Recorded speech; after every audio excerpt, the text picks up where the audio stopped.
All right, I wanted to wait until the Chiefs dynasty and Patrick Mahomes' career was over before I had this guy on, Nick Wright. He hosts a show called First Things First with my buddy Kevin Wildes on FS1, among other things. And now the Chiefs are dead, and you can finally come on. It's good to have you.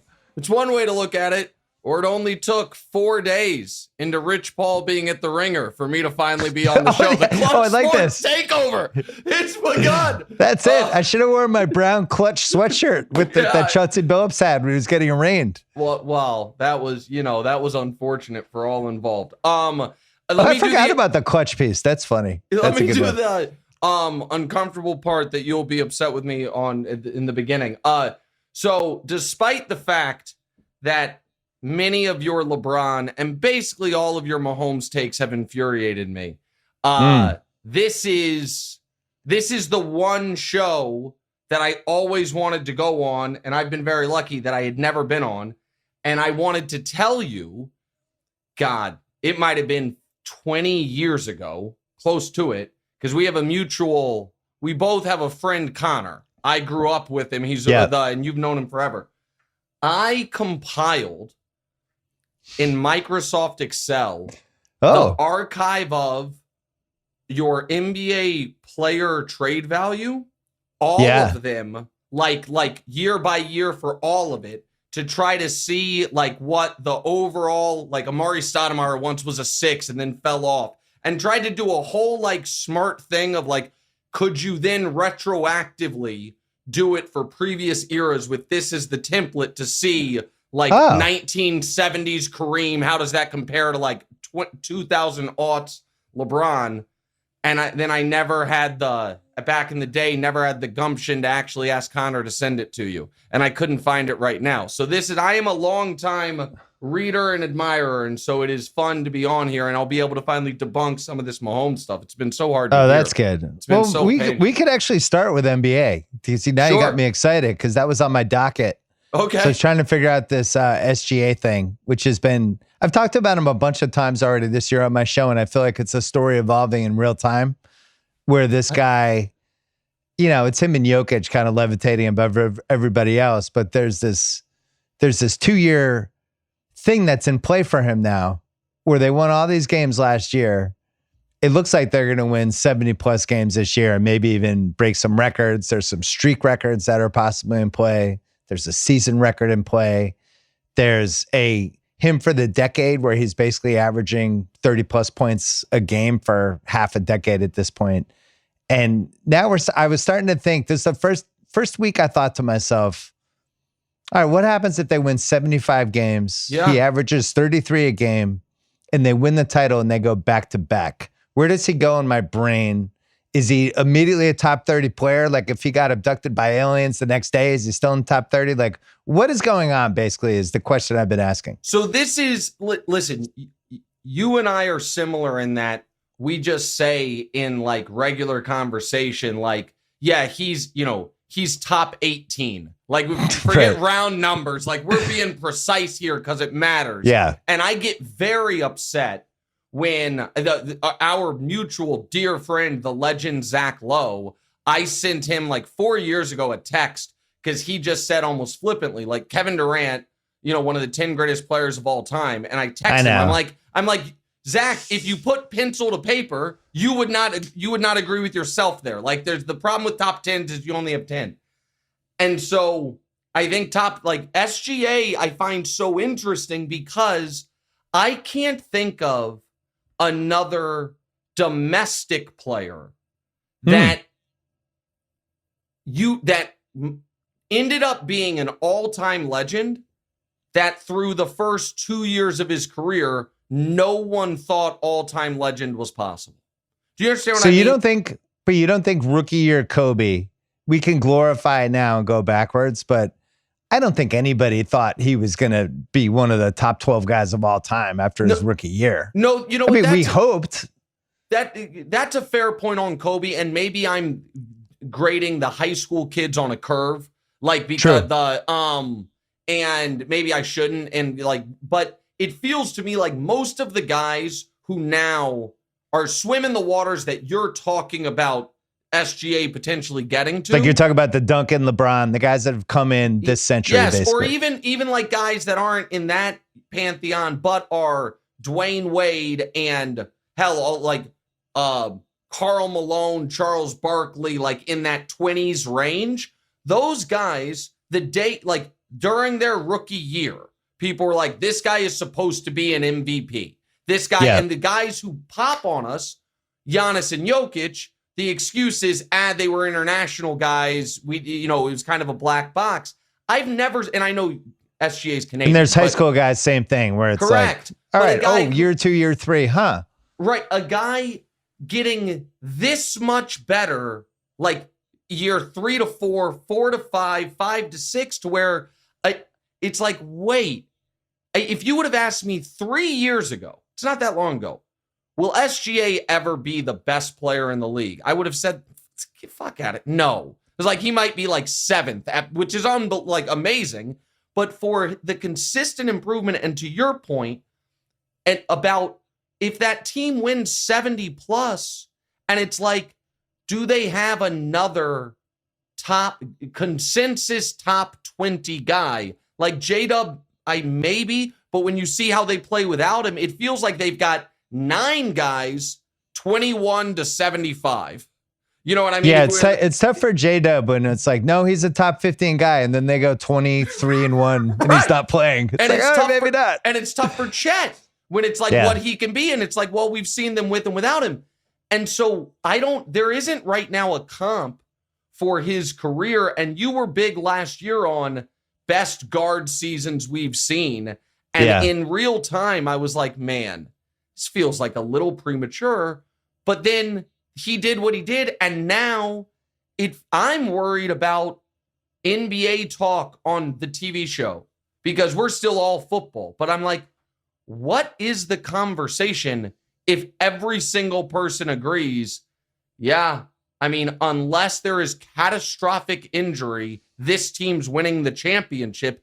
And that's how it feels right now about OKC. This episode of the Bill Simmons podcast is presented by State Farm. Having insurance isn't the same as having State Farm. It's like expecting a linebacker on the football field, but getting a line cook. Sure, they both can handle the pressure when it starts heating up, but only one is stopping a touchdown. You wouldn't settle for just anything for your team, so don't settle for just any insurance. When it comes to getting the help you need, State Farm is the real deal. Like a good neighbor, State Farm is there. I like how you spun that. So how does this affect you, Nick Wright? Not the NBA. The NBA, go ahead. But it's funny because I was with Jacoby last night, and he was saying what you just said multiplied by 5. He was mad. He came over to watch the Cup games, and OKC was NBA Cup has risen to the place of. Well, we were having dinner. He's in town. Dinner. Yeah, it's let's watch basketball. We'll order some food. Yeah. He comes over. It's like OKC 95, Phoenix 52. It's like, and Jacoby was just like, I hate OKC. He does this on his show too. Like, these guys are ruining everything. Like, who wants to watch this? Like, we should just split their team in half. He was doing that all day. Dropped the take today that the rest of the NBA should be embarrassed. He's like, this is a little embarrassing for the rest of the league that this team is doing this. He's like, at least with the Steph KD Warriors, you understood it. It's like, this was an unbelievable team that added Kevin Durant. And here is, and I didn't really answer your SGA Wait, can I question. interrupt you on that? Please. I think part of the problem here, when this has happened before with the great teams that we've had, at least in the last 35, 40 years, like MJ, when this happened with the Bulls in the 95-96 season, people were so excited to have him back. Yes. And so excited, especially after the Orlando series the previous spring, so excited to see him kind of reclaim his throne. And then that was really one of the first times we really cared about the wins record. I think that probably started like with the 76ers in 83. I don't even think in the 80s, that was the Bulls team was the first time people were like, oh, how many could they win? And like, it was a thing.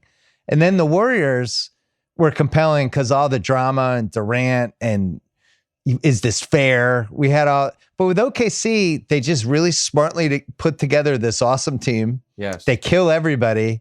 There's no backlash to it yet.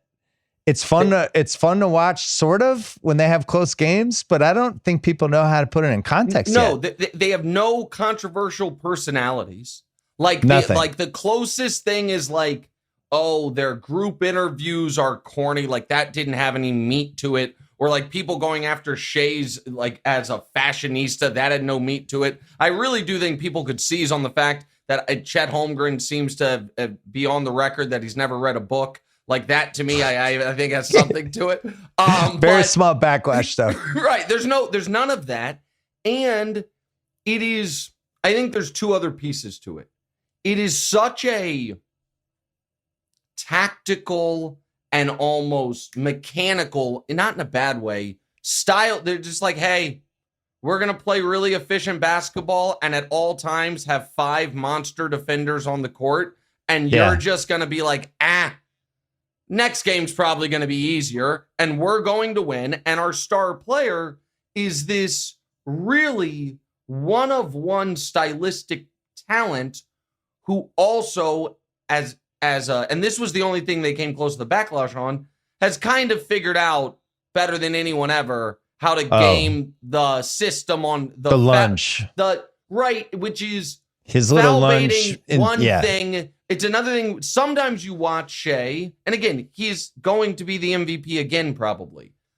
But it's like, I don't think he went into that move with the hope of making a basket. I think he went into that move with the hope of drawing a foul. And I think people don't love that, but it doesn't matter because it's wildly effective and nobody seems to have an answer for it. Like, I know you're holding out hope that Denver and Joker can do it. And NBA history tells us that what can stop a team like this is what stopped the 16 Warriors. I know you have, your suspension theories. What it really was is the greatest 3-game stretch in the history of the league by an all-time great player. Well, I mean... You mean when they got bailed out by Adam Silver? What's the theory? The theory is that... Did he even hit LeBron on the balls? It happened, so it's like a flick. The theory is that LeBron James had 41 points and the Cavs won by double digits without Draymond.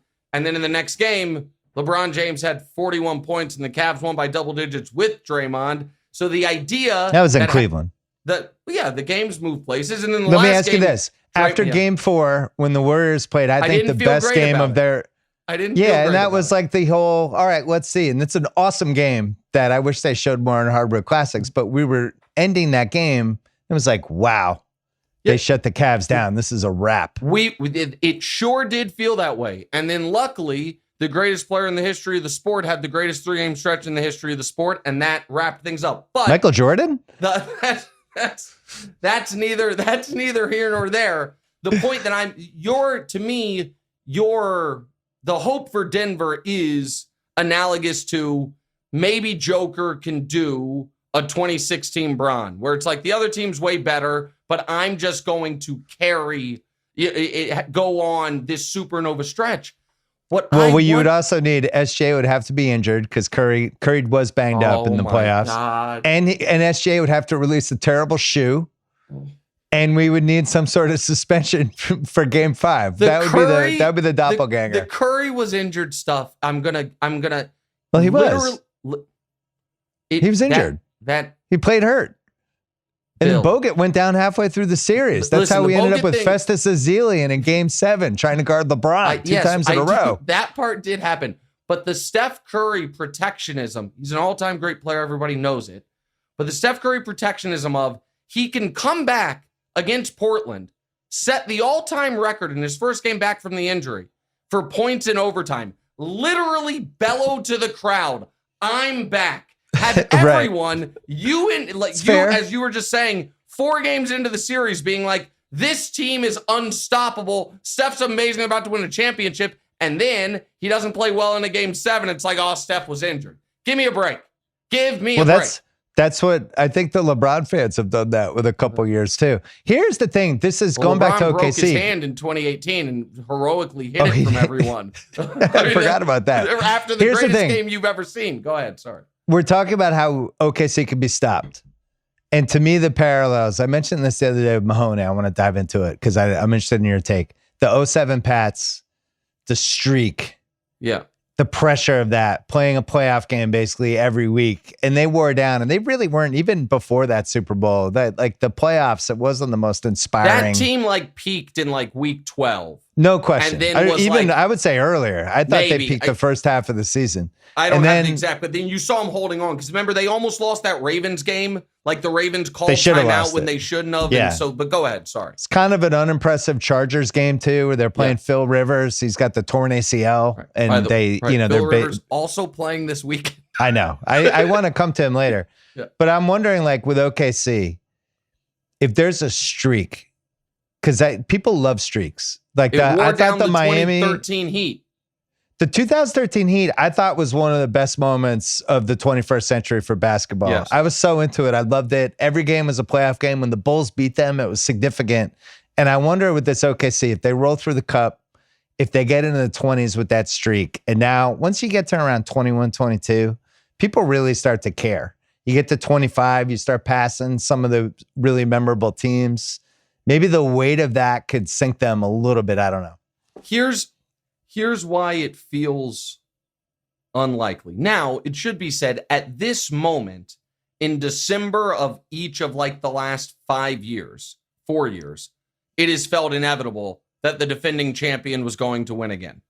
Like this time last year, it sure felt like Boston, OKC, Boston's going to do it. And the year before it, to me, felt like, yes, Denver's going to repeat. The only team that didn't feel like it was going to repeat was Golden State, because that felt like kind of a last hurrah type of thing. No question. And then the year before that, Milwaukee, I thought they were going to repeat up until the moment Middleton got hurt. Chris Middleton got hurt. Yeah. And none of those teams have even made the conference finals to defend their title. What feels different about this OKC team is two things. One is it feels like they can sustain the injury no matter who it's to, as long as it's not Shea. Like anybody else. I mean, you could argue even with Shea, it might be like a 60-win team. Well, that would be the most. I mean, honestly, that like they just put Mitchell in there. They'd run more stuff through Jalen Williams. Their defense would still probably make them.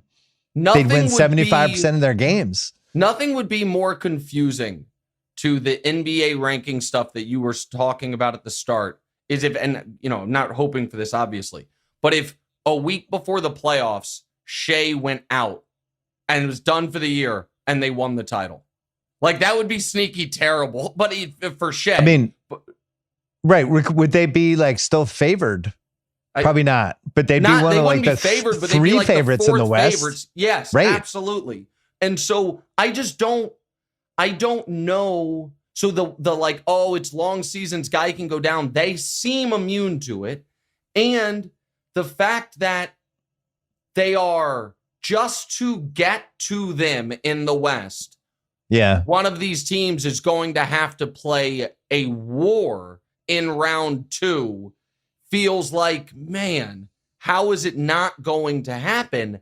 And it feels like we're headed for Denver, Houston, just hitting each other with 2x4s for 2 solid weeks. And then the winner gets to play OKC.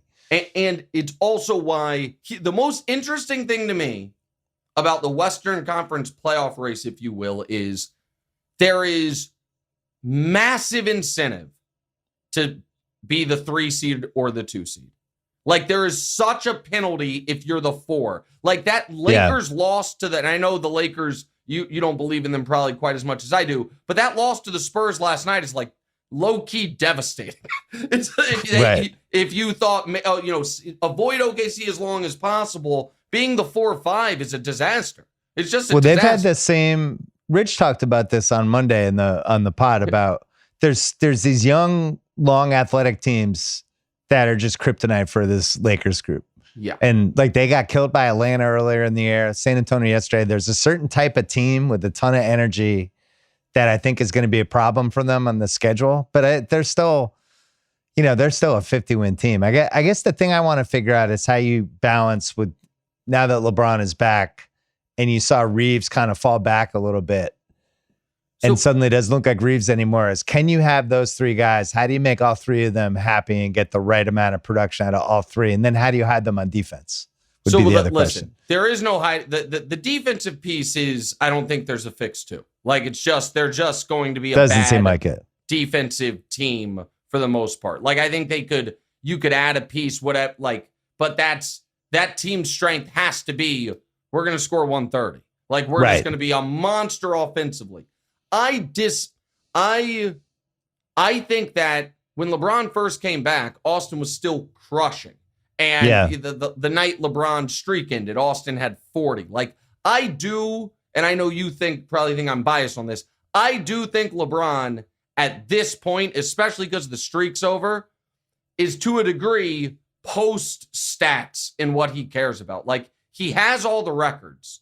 There's nobody, there's nothing else for him to chase in that. And because he missed all those games, because I do think he cares about all NBA stuff, but he's going to be ineligible. So he wasn't going to make it anyway. Right. Well, I mean, again, he made it last year, but this year he's going to be ineligible. It wasn't happening. So, right. And so I do think he's going to be fine being like jack of all trades guy. And I think Reeves and Luka are a really good offensive, really good 1-2 punch with LeBron filling in the blanks. I just don't know how they can guard anybody. I just don't know how and it feels like since Bron's been there, they haven't been able to guard point guards. And the year they had AD and Dwight and won the title, they were just so big it was fine. But who can guard point guards on that team? I don't know. And you're relying on DeAndre Ayton, where it's gone pretty well for 6 weeks. Shockingly well. Yeah, but we know what lurks inside. Yeah, I'm looking at my pyramid right now. And if SGA went back to back, let's say they have a 25-game winning streak. They win between 70 and 74 games. Who knows? It would be hard not to have him in the 20s. So with the resume he's had, with all the All-NBAs in a row, it's just he would have to go down as like the logical successor to the two-guard, basically the best guard alive championship belt goes to him for 4 years here. So because I think our top 20 would. Maybe not. Obviously, the order's going to be different. But if I may, just real quick, just Bron, Kareem, Michaels, everyone's top 3. Like, that's in stone. It's an interesting order. Well, that's the order I have it in, but I don't want to argue with you about that right now. That's fine. Magic. I mean, I would have Russell 3 personally, but above Kareem. Yeah, I go MJ, LeBron, Russell, Kareem. Okay. You know why? Because every time Bill Russell played in the playoffs, he won, except for the time he had like a high ankle sprain where his foot almost came off his body. Or the other time Wilt killed him in 67, but he was 11 for 13. But that's totally fair. And I'm just trying to like reverse engineer SGA because those 4 have to start. Yeah, right, you have to start with those 4. And Magic, Wilt, Duncan, Kobe. By the way, you're 100% right on Duncan over Kobe. It's the most frustrating argument, but that's fine. Bird after Kobe. Then is where at 9, or that's 9. At 10 is where it starts to be tricky because it's like Akeem, Shaq, Steph, Joker. Only one of those guys is a top 10 all-time player. Like, everyone can stop with like the Giannis, Durant, Dr. J, who I love, Moses, who's the most underrated guy. We Shaq. Just told you 9. Yeah. And only one. So, like, I don't know who you have highest of those 4. I would assume you have Steph higher than Shaq and Akeem. I struggle with that. I think Akeem's become wildly underrated. He has. But again, SGA's not in that area. So let's just agree those are the next 4.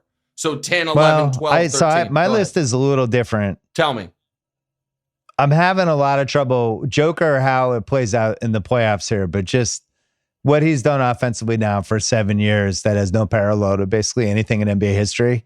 It's tough not to nudge him toward that top 10. But so you right, but and this is like, to me, he's near Wilt at this point, but I do think he needs another title. Yeah, but you don't have him ahead of Larry Bird. No, but I do think Curry versus Kobe is a better argument that people want to give it credit for. I mean, Kobe only won 1 MVP, and he won the 2 on his own. Steph won 4. He won the 1 on his own. Then the other the other three. I guess you could give him 15, but that I just think it's a better argument than people give it credit for. Where Kobe wins it, I think, if you're going to give it to Kobe, is all of those All NBAs and everything else he did. Basically, after 08, he has this whole like second prime that Steph hasn't really totally had. And listen, you and I are in lockstep on I think for the good and bad about Kobe. Like what is true on the con side of the ledger is he has a couple grisly finals, and they're not always, and it's not just when he was a kid. His finals against the Pistons was a disaster. And it's not just the 3 years smack dab in the middle of your prime where you miss the playoffs and then don't get out of round one.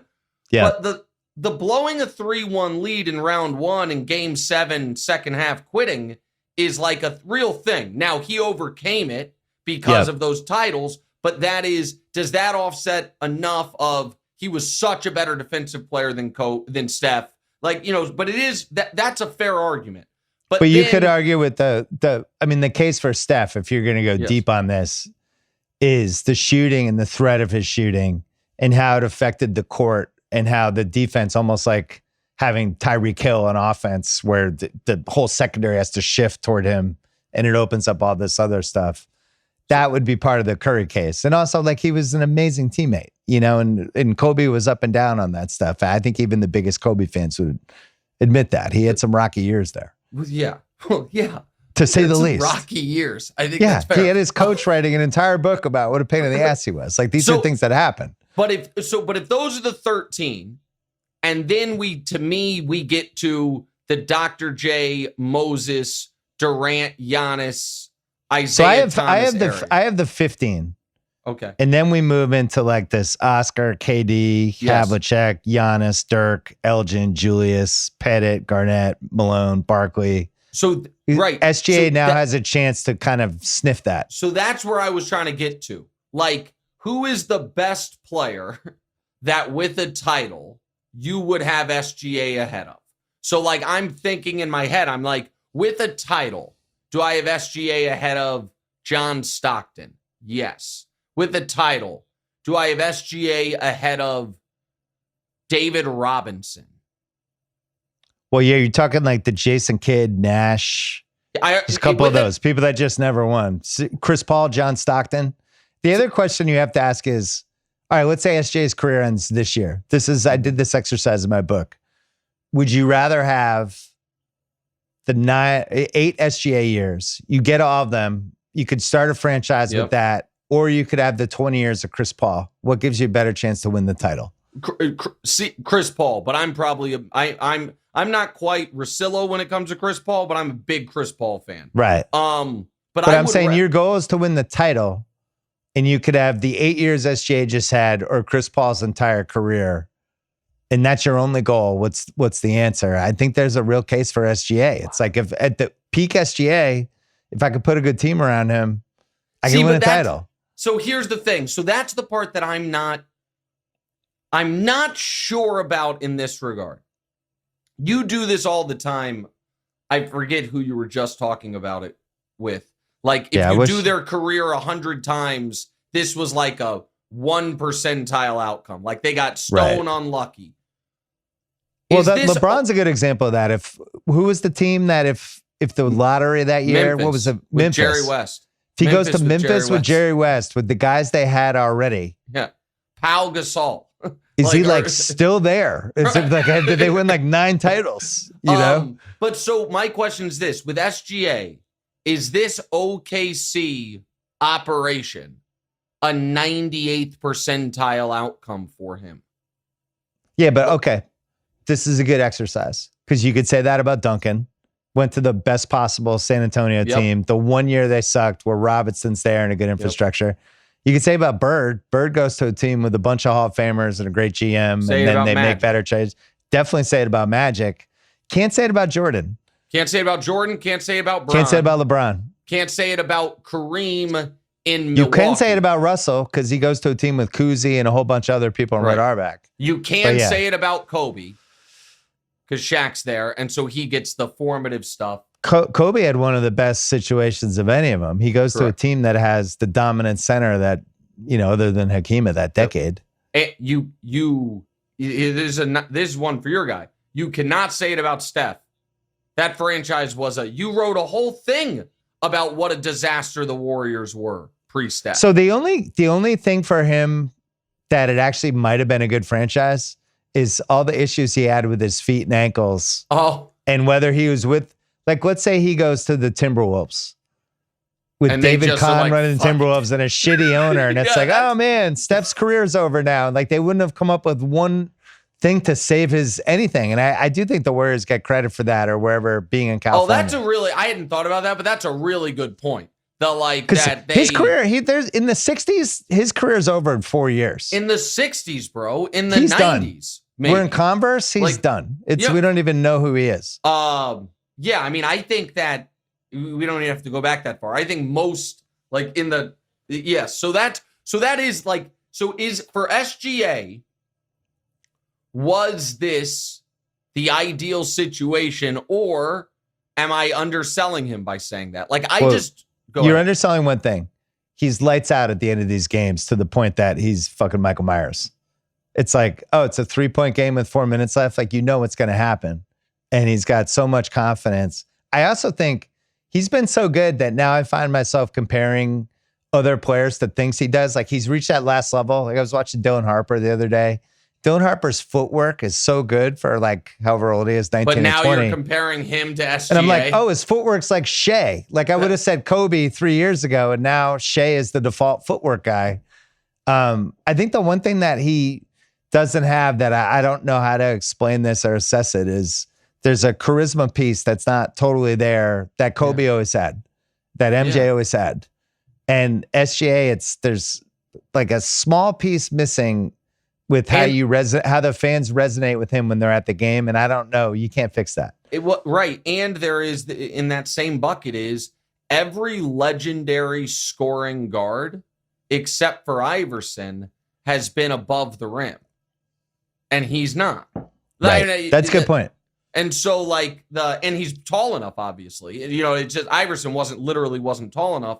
And the other guys who are, I guess Steph is a scoring guard, but Steph is a different style of player. All those other guys it's why people have so long tried to force this Anthony Edwards face of the league thing. When it's all that means is this guy fucking dunks on people and we like it. It's just that is like a fun piece of it. I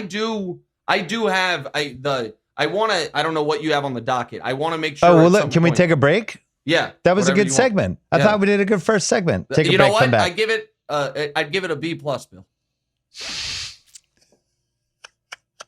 All right, we're coming back. The Bill Simmons podcast is brought to you by FanDuel. Your Friday nights just got a little louder because NBA Happy Hour is happening on FanDuel every Friday from 6 to 7:30 p.m. Eastern. FanDuel's got limited time specials to pregame the weekend. It's one of my daughter's phrases, the pregame. Boost, bonus, surprises, all live in the app. And by the way, in the app, after I pushed and proud of them, they added a bunch of Oklahoma City, couple of futures, including could they reach 29 straight consecutive games and beat Golden State 28? That's like plus 450. Could they get to 34 plus consecutive games, which would be a new NBA record, 12-1? I would not recommend that one. That's too hard. The 28 is interesting though. The 74 plus regular season wins, that has dropped ever since we started talking about it on the BS pod. That is plus 235 now. So I'm glad people listen to me out there. NBA Happy Hour every Friday from 6 to 7:30 Eastern. Only on FanDuel, official sportsbook partner of the NBA. Visit FanDuel.com/BS to get started. Must be 21 plus, present in select states, or 18 plus and present in DC, Kentucky, or Wyoming. Opt-in required. Rewards are non-withdrawable. Restrictions apply, including bonus and token expiration, leg requirements, and max wager amount. See terms at sportsbook.fanduel.com. Gambling problem, call 1-800-GAMBLER. Visit rg-help.com. Call 1-888-789-777 or visit ccpg.org/chat in Connecticut. This episode is brought to you by Amazon. Say hello to the all-new Alexa Plus. See how Alexa can do so much more for you. Need tickets to the finals, rides to get there, and a place to eat around the stadium? Help organize your schedule so you never miss a kickoff? I actually need that. Or just craving your game day spread? I'm always craving it. Just sit back, relax, and talk naturally. I didn't even talk naturally right there. Just sit back, relax, and talk naturally. I did it. Alexa's on it and learns your style, anticipates what's next, and makes it happen across Echo and Fire TV and much more. Learn more at Amazon.com/new Alexa. Kansas City Chiefs 6-7. House and I are going to do Ringer 107 picks in a second. We're definitely taking the Chiefs. I think they're going to win this week, which will make them 7-7. I have a whole, I don't know whether to give you the floor first or actually, let me go. You play off me on this one. Sure. I'll try to get this to an A-. Gonna be hard. What really happened to the Chiefs? My top 10 favorite excuses I've heard from Chiefs fans. In no particular order. Okay. Kelsey got old. I mean, that objectively did happen. That does not objectively explain true. this. All right, so we're 1 for 1 with a good excuse. No, I don't consider that an excuse. Like, that did happen, but that doesn't explain this. So, like, yes, he got old. That shouldn't have caused this. Go ahead. Too much physical wear and tear on Mahomes because of his O-line and the fact that he's scrambling so much, and that's why he can no longer connect really on any deep balls at all. I don't buy that. That feels like an excuse. Okay. Mahomes can't connect on deep balls anymore. They're too easy to stop offensively. You don't have to worry about the deep. That is a legitimate, fair criticism this year in particular. I know and the last numbers, year. I was going to say, I know the numbers were bad last year. I think last year there was more of a explanation for it of people the supporting cast preventing it. This year, the offensive line up until this past week has been healthy and good. You have the right receivers out there. That is a fair check against him this season, I think. This is a good one. I actually went on Chiefs Reddit to see if I could find any Chiefs excuses. I saw this one. From 2018 to 2024, they played 21 playoff games. Yeah.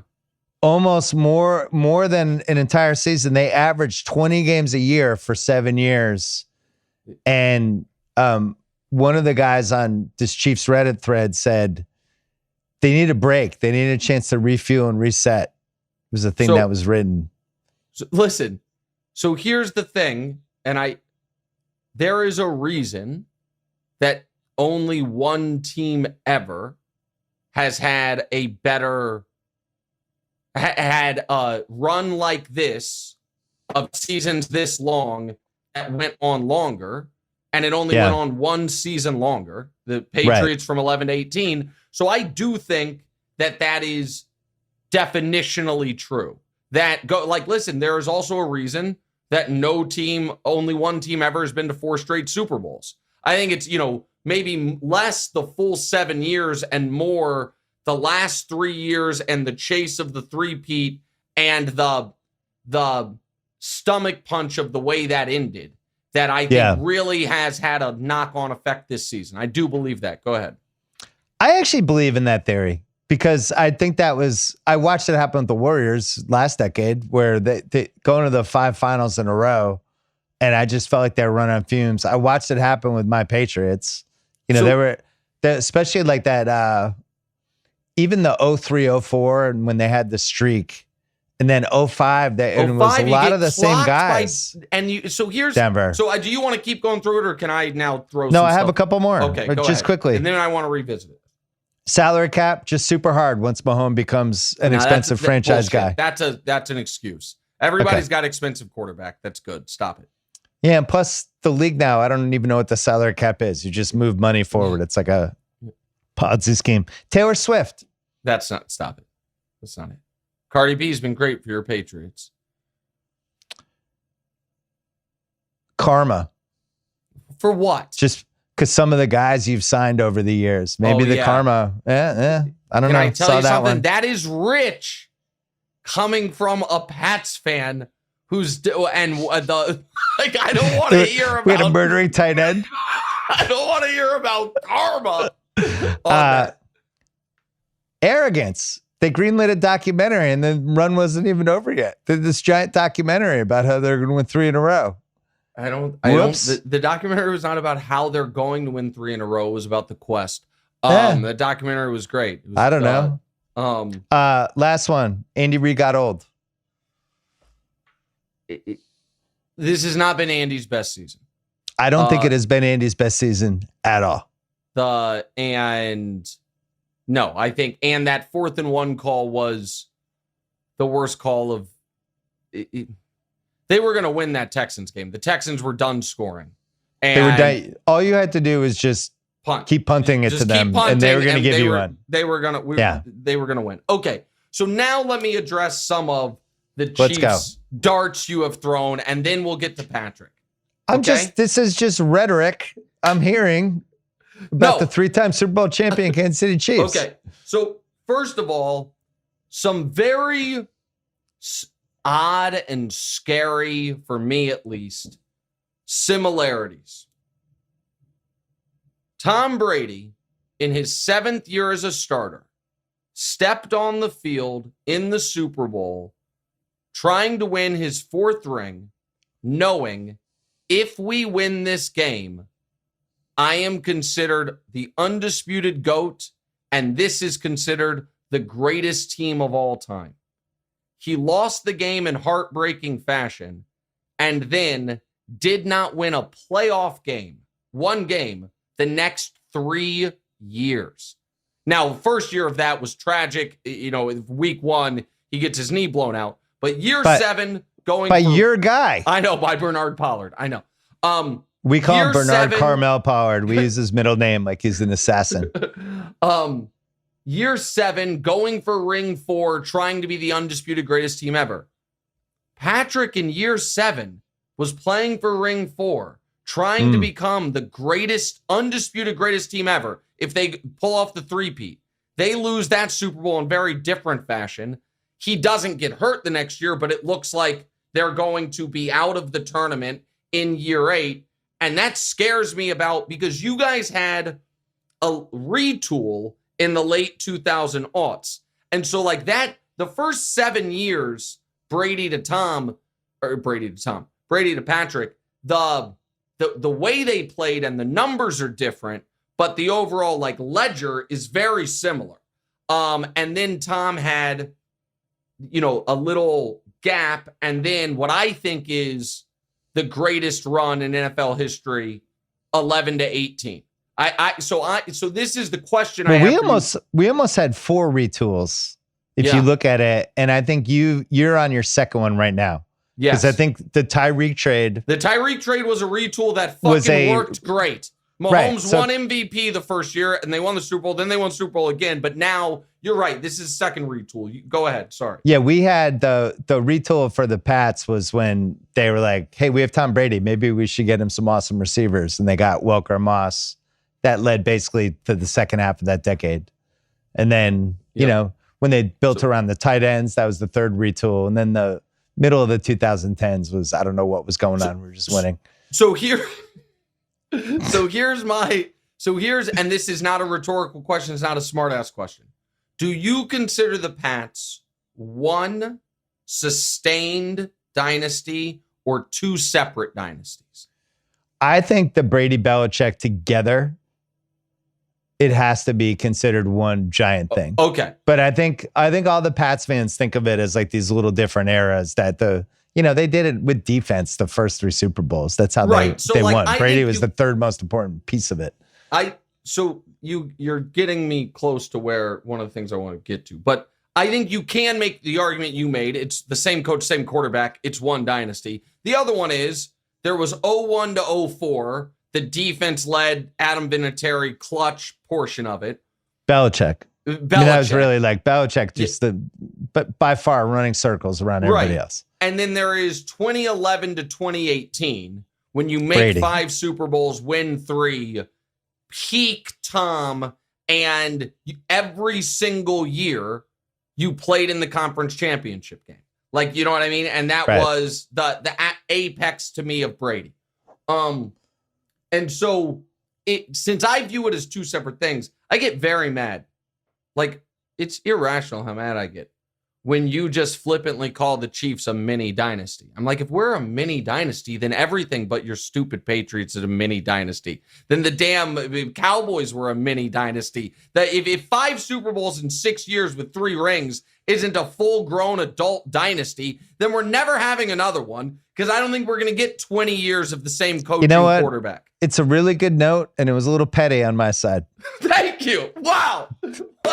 Thank you. Now, can I do the Patrick Mahomes still one day could be the GOAT argument? In Dallas or Kansas City? Oh, that was Rich. Why did Rich do that? Why is Rich trading him to the Cowboys? I didn't understand that. I didn't either. I don't know. Maybe he had inside info. So what works? Do we agree that, because you keep talking about Patrick missing the playoffs as this stinging GOAT indictment. It's not great. Right. But totally not caring that Tom missed the playoffs in his second after they won the first Super Bowl. With the argument being he wasn't Tom yet, right? Is that they still went 9-7 in the last game of the year? It's a really weird. If you go back and look at the standings, yeah, it was like all these 9-7 three-way ties, and so they played the last game. They won the last game of the year and needed some help and didn't get it. But it was a weird year. If you're right that the Chiefs are going to beat the Chargers, they have the Titans and the Raiders still on the schedule. That'll be 9 wins, no matter whether they beat Denver or not. Like they could be very similar to that.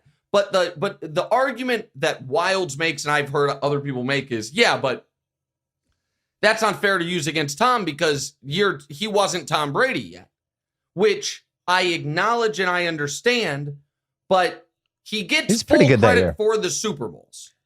So we shouldn't, when we're talking about like the GOAT debate, say because Patrick was instantly excellent, that hurts him in the case that he's better than Tom Brady one day. Like that logically, I don't follow. Well, can we at least agree on this? Heading into that Philly game, in the air was like, if he does this, it's kind of a wrap. And Max and I talked about that last week when we were doing the pod about these moments people have sometimes in their career, these little sliding door things where it's like, wow, if this happens. Yeah. Oof, it's undeniable. That's why, like, I was on Twitter today and somebody just put on the last 45 seconds of game 6 of 98 with Jordan in Utah. Just that whole sequence of the 50 seconds, which every time I'm watching, it's so mesmerizing to just watch this guy like levitate above the game, basically. It's like just still the greatest thing I've ever seen an athlete do.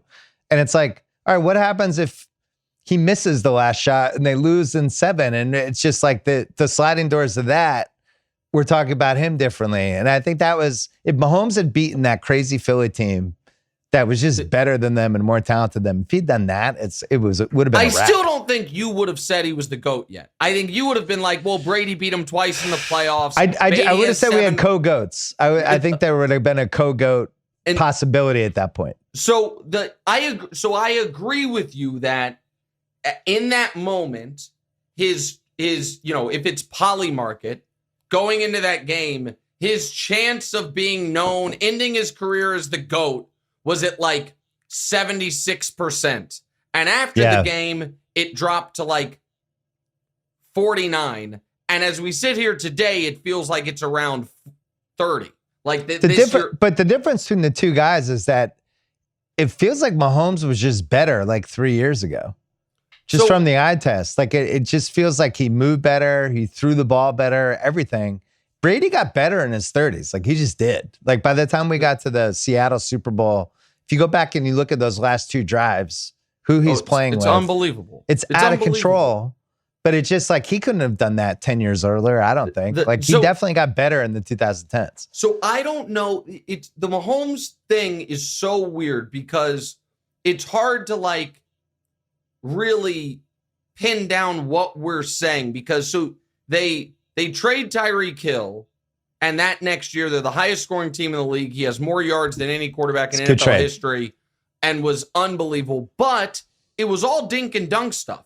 It wasn't deep bombs. It was just wildly efficient. They win the Super Bowl.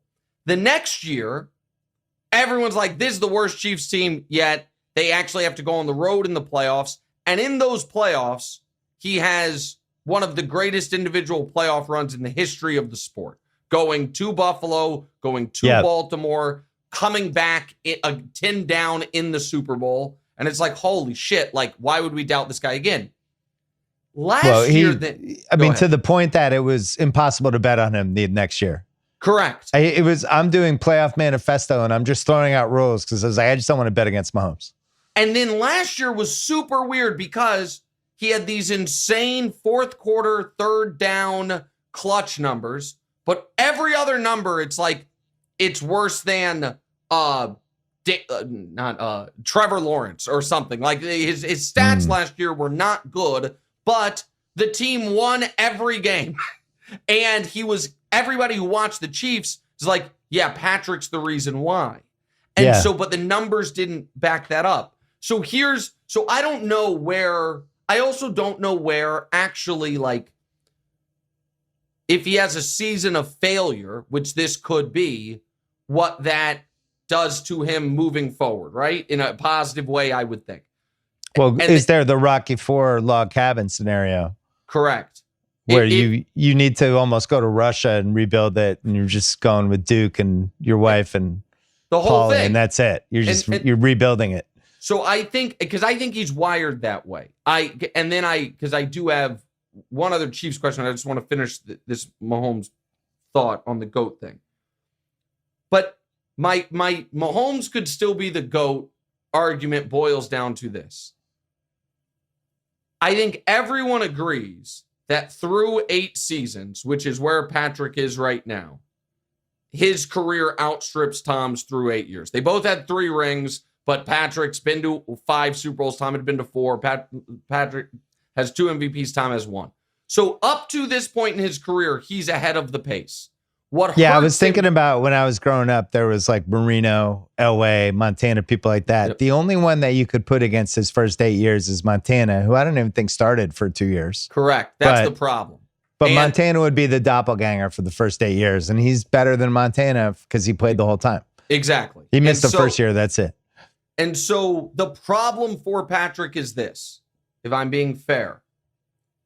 He needs to be way ahead of Brady's pace at 10 years and 12 years because the odds that he's going to play 20, like after year 8, Tom played 15 more years. I know.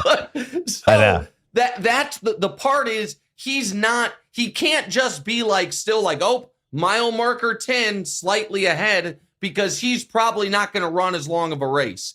And Tom does have the playoff head to head, which sucks for me, is great for you. But that's a hard one. So I just don't like when you say he's eliminated. Like it's out because of this, because it really wounds me. Now, can I ask you one other thing about the Chiefs? I'm sorry, but he's eliminated. It's not Brady never played a meaningless NFL game. He never started a meaningless NFL game. Patrick has not yet either. He has not yet. The best thing you have going for you is that Amazon bought that Christmas night game.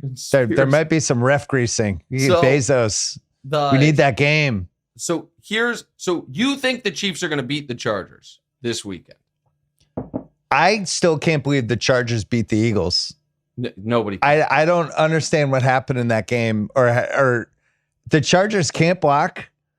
They can't really do anything, and I don't understand how they have 9 wins. So I don't know if you have really like run this full scenario full in your head, but here is, and again, the Chiefs have been bad. Is this a Chiefs going 10-7 making the playoff scenario? It's very simple. Okay. So again, I'm excited. The hard part is they have to go 10-7, which means they have to win the Charger game and beat Denver in Kansas City, by the way, on Christmas. But their other 2 games are Titans-Raiders. So if we assume they're going 10-7, 2 other things need to happen. The Phillip Rivers Colts need to lose at least twice. Fucking done. They play the Seahawks, the Niners, the Jags, and the Texans. They are not going 3-1. They are not. I agree with that. By the way, the Chiefs on FanDuel are plus 520 to make the playoffs, which I thought was high. Well, so this is what I'm saying. So if we eliminate the Colts, because the Colts would have to go 3-1 to make I'm good with eliminating the Colts. And we are both saying we think the Chargers are going to lose this weekend to the Chiefs. For the Chiefs to make it at 10-7, they need the Chargers to lose in week 18 to Denver. They have to lose that game, which Denver might need because they're trying to get the 1 seed. Yeah, they might care. Thanks to your Pats. And then they just need the Chargers to lose one of at Dallas or home for Houston. But don't they have to finish above the Chargers? No, so this is what people have wrong. Because they split? The first tiebreaker is head-to-head. The second tiebreaker is divisional record. They would be tied in both of those. Okay. The third tiebreaker, if you're in the same division, is not conference record. It's common opponent. And the Chiefs have that. So at 10-7 with the Chargers. I mean, this seems doable. You've kind of talked me into this. This would be amazing. Again, if the Chargers go 10-7 but beat Denver, meaning they lose Kansas City, Texans, Dallas, then they're out. How are the Chargers going to beat Houston? Exactly. And how if the Broncos need the game, how are they going to win in Denver? So you need the Patriots to beat Buffalo this weekend. I need the Patriots to keep winning. Yeah. Because I need Denver. You need week 18 to matter for both sides. Okay. I need week 18 Denver, and then we're aligned. Interesting case. I'm telling you. And then maybe Mahomes doesn't get traded to Dallas. Okay. And then can I pick a beef on one of your takes? It's your show. You can do whatever you want. I saw what I saw the pox you're trying to put on Josh Allen. What do you mean? I saw what you did. I saw the clip came across my Twitter feed where you did the whole, it is all set up for Josh Allen. It is. He has to win now. He does. This is lined up. If he doesn't win, it's a huge failure. I saw the whole thing. I didn't say it's a huge failure, but it was a good take, but it was ridiculous. What do you mean, Bill? Because the Bills aren't that good. Their top receiver catch output last week was 2. They don't have a receiver who can catch the ball 9 yards past the first down line. They're doing everything dink and dunk like you guys a couple years ago. That's not. This is all Allen. Like if he gets them to the Super Bowl with the offense he has, this would be a miracle. It would be. It is. You're 100% right. It's all Allen. And as much as I, to the marrow of my bones, hated and texted mutual friends about your preseason Josh Allen take, it has aged well. And so I give you credit there. I mean, aged well is kind of an understatement. It's aged amazingly. I put Josh over Mahomes, and it was the right call. So I didn't feel great about it, but it's how I felt. Here's what my take actually is. It has nothing to do with how good the team is. It's actually kind of a Patriot compliment. If you're Josh Allen, and you have been a legitimate contender for the last 5 years, and in those 5 years, you have been bounced in the playoffs 4 times by Patrick Mahomes and once by Joe Burrow, and in those years played good, close, but you have won playoff games against Lamar. And you have had a cakewalk of a division where every year it's like, we're going to have a home playoff game. Yeah. Right. And you go through that entire stretch and you don't make a Super Bowl.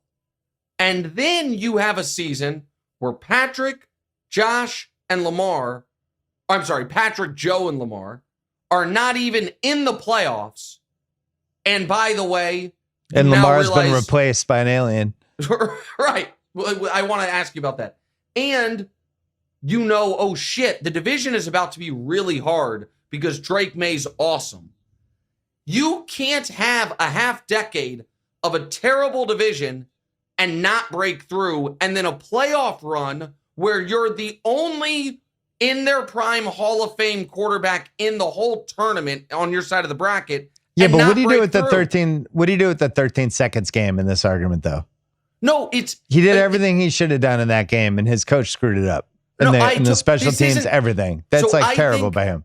I totally agree with you. I think you're and it probably means if I see what you mean. On paper, if he doesn't make it, as the years pass, you're going to be like, people will look at it and not remember all the details and all the little things that happen. And it's not even about I want to make it clear. I'm not saying like, oh, it's a choke job if he doesn't make it, or he didn't make it in the past because 13-second game he was almost. Well, framed it like it was a little bit of a choke job. What I'm saying is it was a negative framing. There was negative framing you did. It is a missed opportunity. He'll never have a playoffs again, I imagine, that Joe Burrow, Lamar Jackson, Patrick Mahomes are not in. And this is likely the worst Drake May will ever be in his career. Well, and also, listen, I love this Pats team. There's 19 different signs that they might have overachieved, that this is peak Pats right now. Then you look at Denver, a team I don't think anyone's afraid of, with a quarterback I don't trust at all. You agree with January. Me. The Bills gotta get to the Super Bowl. But I don't think I don't like teams that don't get explosive plays. Like basically he's the explosive play. Yeah. But their receivers, I think, it's the worst it's ever been. Can we talk about Can I ask you about Lamar real quick? Or do you not want to? Yeah, no, ask me. Can somebody please report on whether or not Lamar Jackson and John Harbaugh even talk to each other? This is the weirdest fucking story in the league. So it is every time Lamar has suffered an injury in his career, John Harbaugh has had one timeline about when Lamar's going to play, and Lamar has had a totally different one.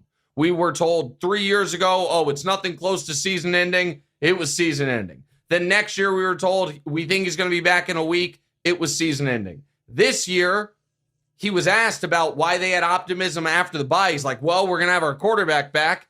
The game comes after the bye. The quarterback is not back. He then finally does come back.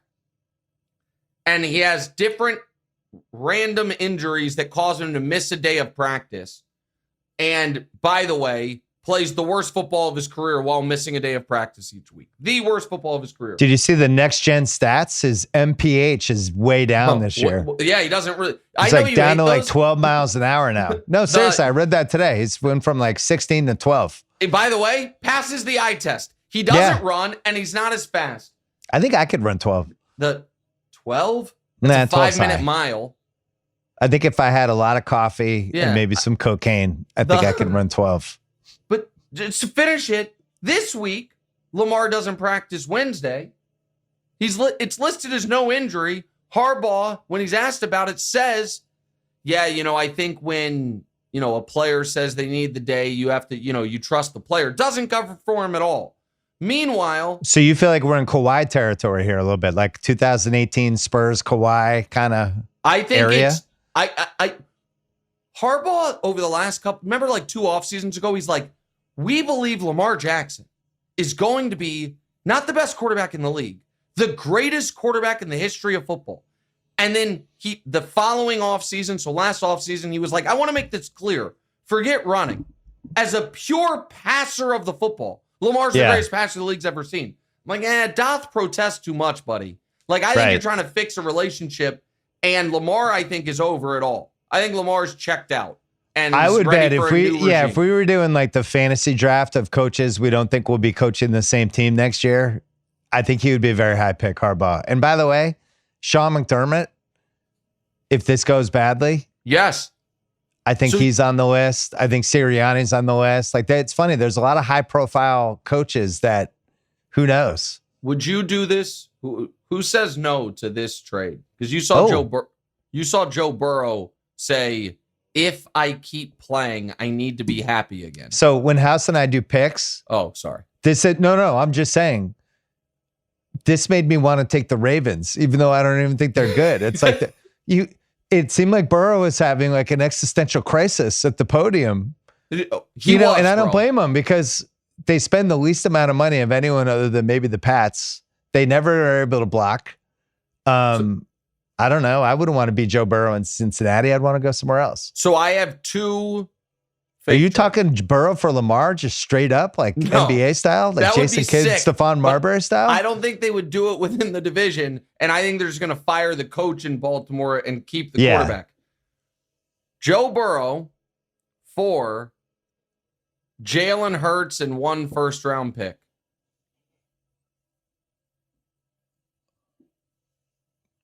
I'd want more if I was Cincinnati, considering people are wearing Tanner McKee jerseys in Philadelphia right now. That's fair. But that's at least, we're at least having the conversation, right? Like, it's a, hey, Jalen's going to be available. You can't even make football trades like that, which is, by the way, what the NBA has turned into now, where these stupid aprons have ruined all the like fun trades we can make. But all right, so Burrow, if Joe Burrow went to the Eagles, God help us.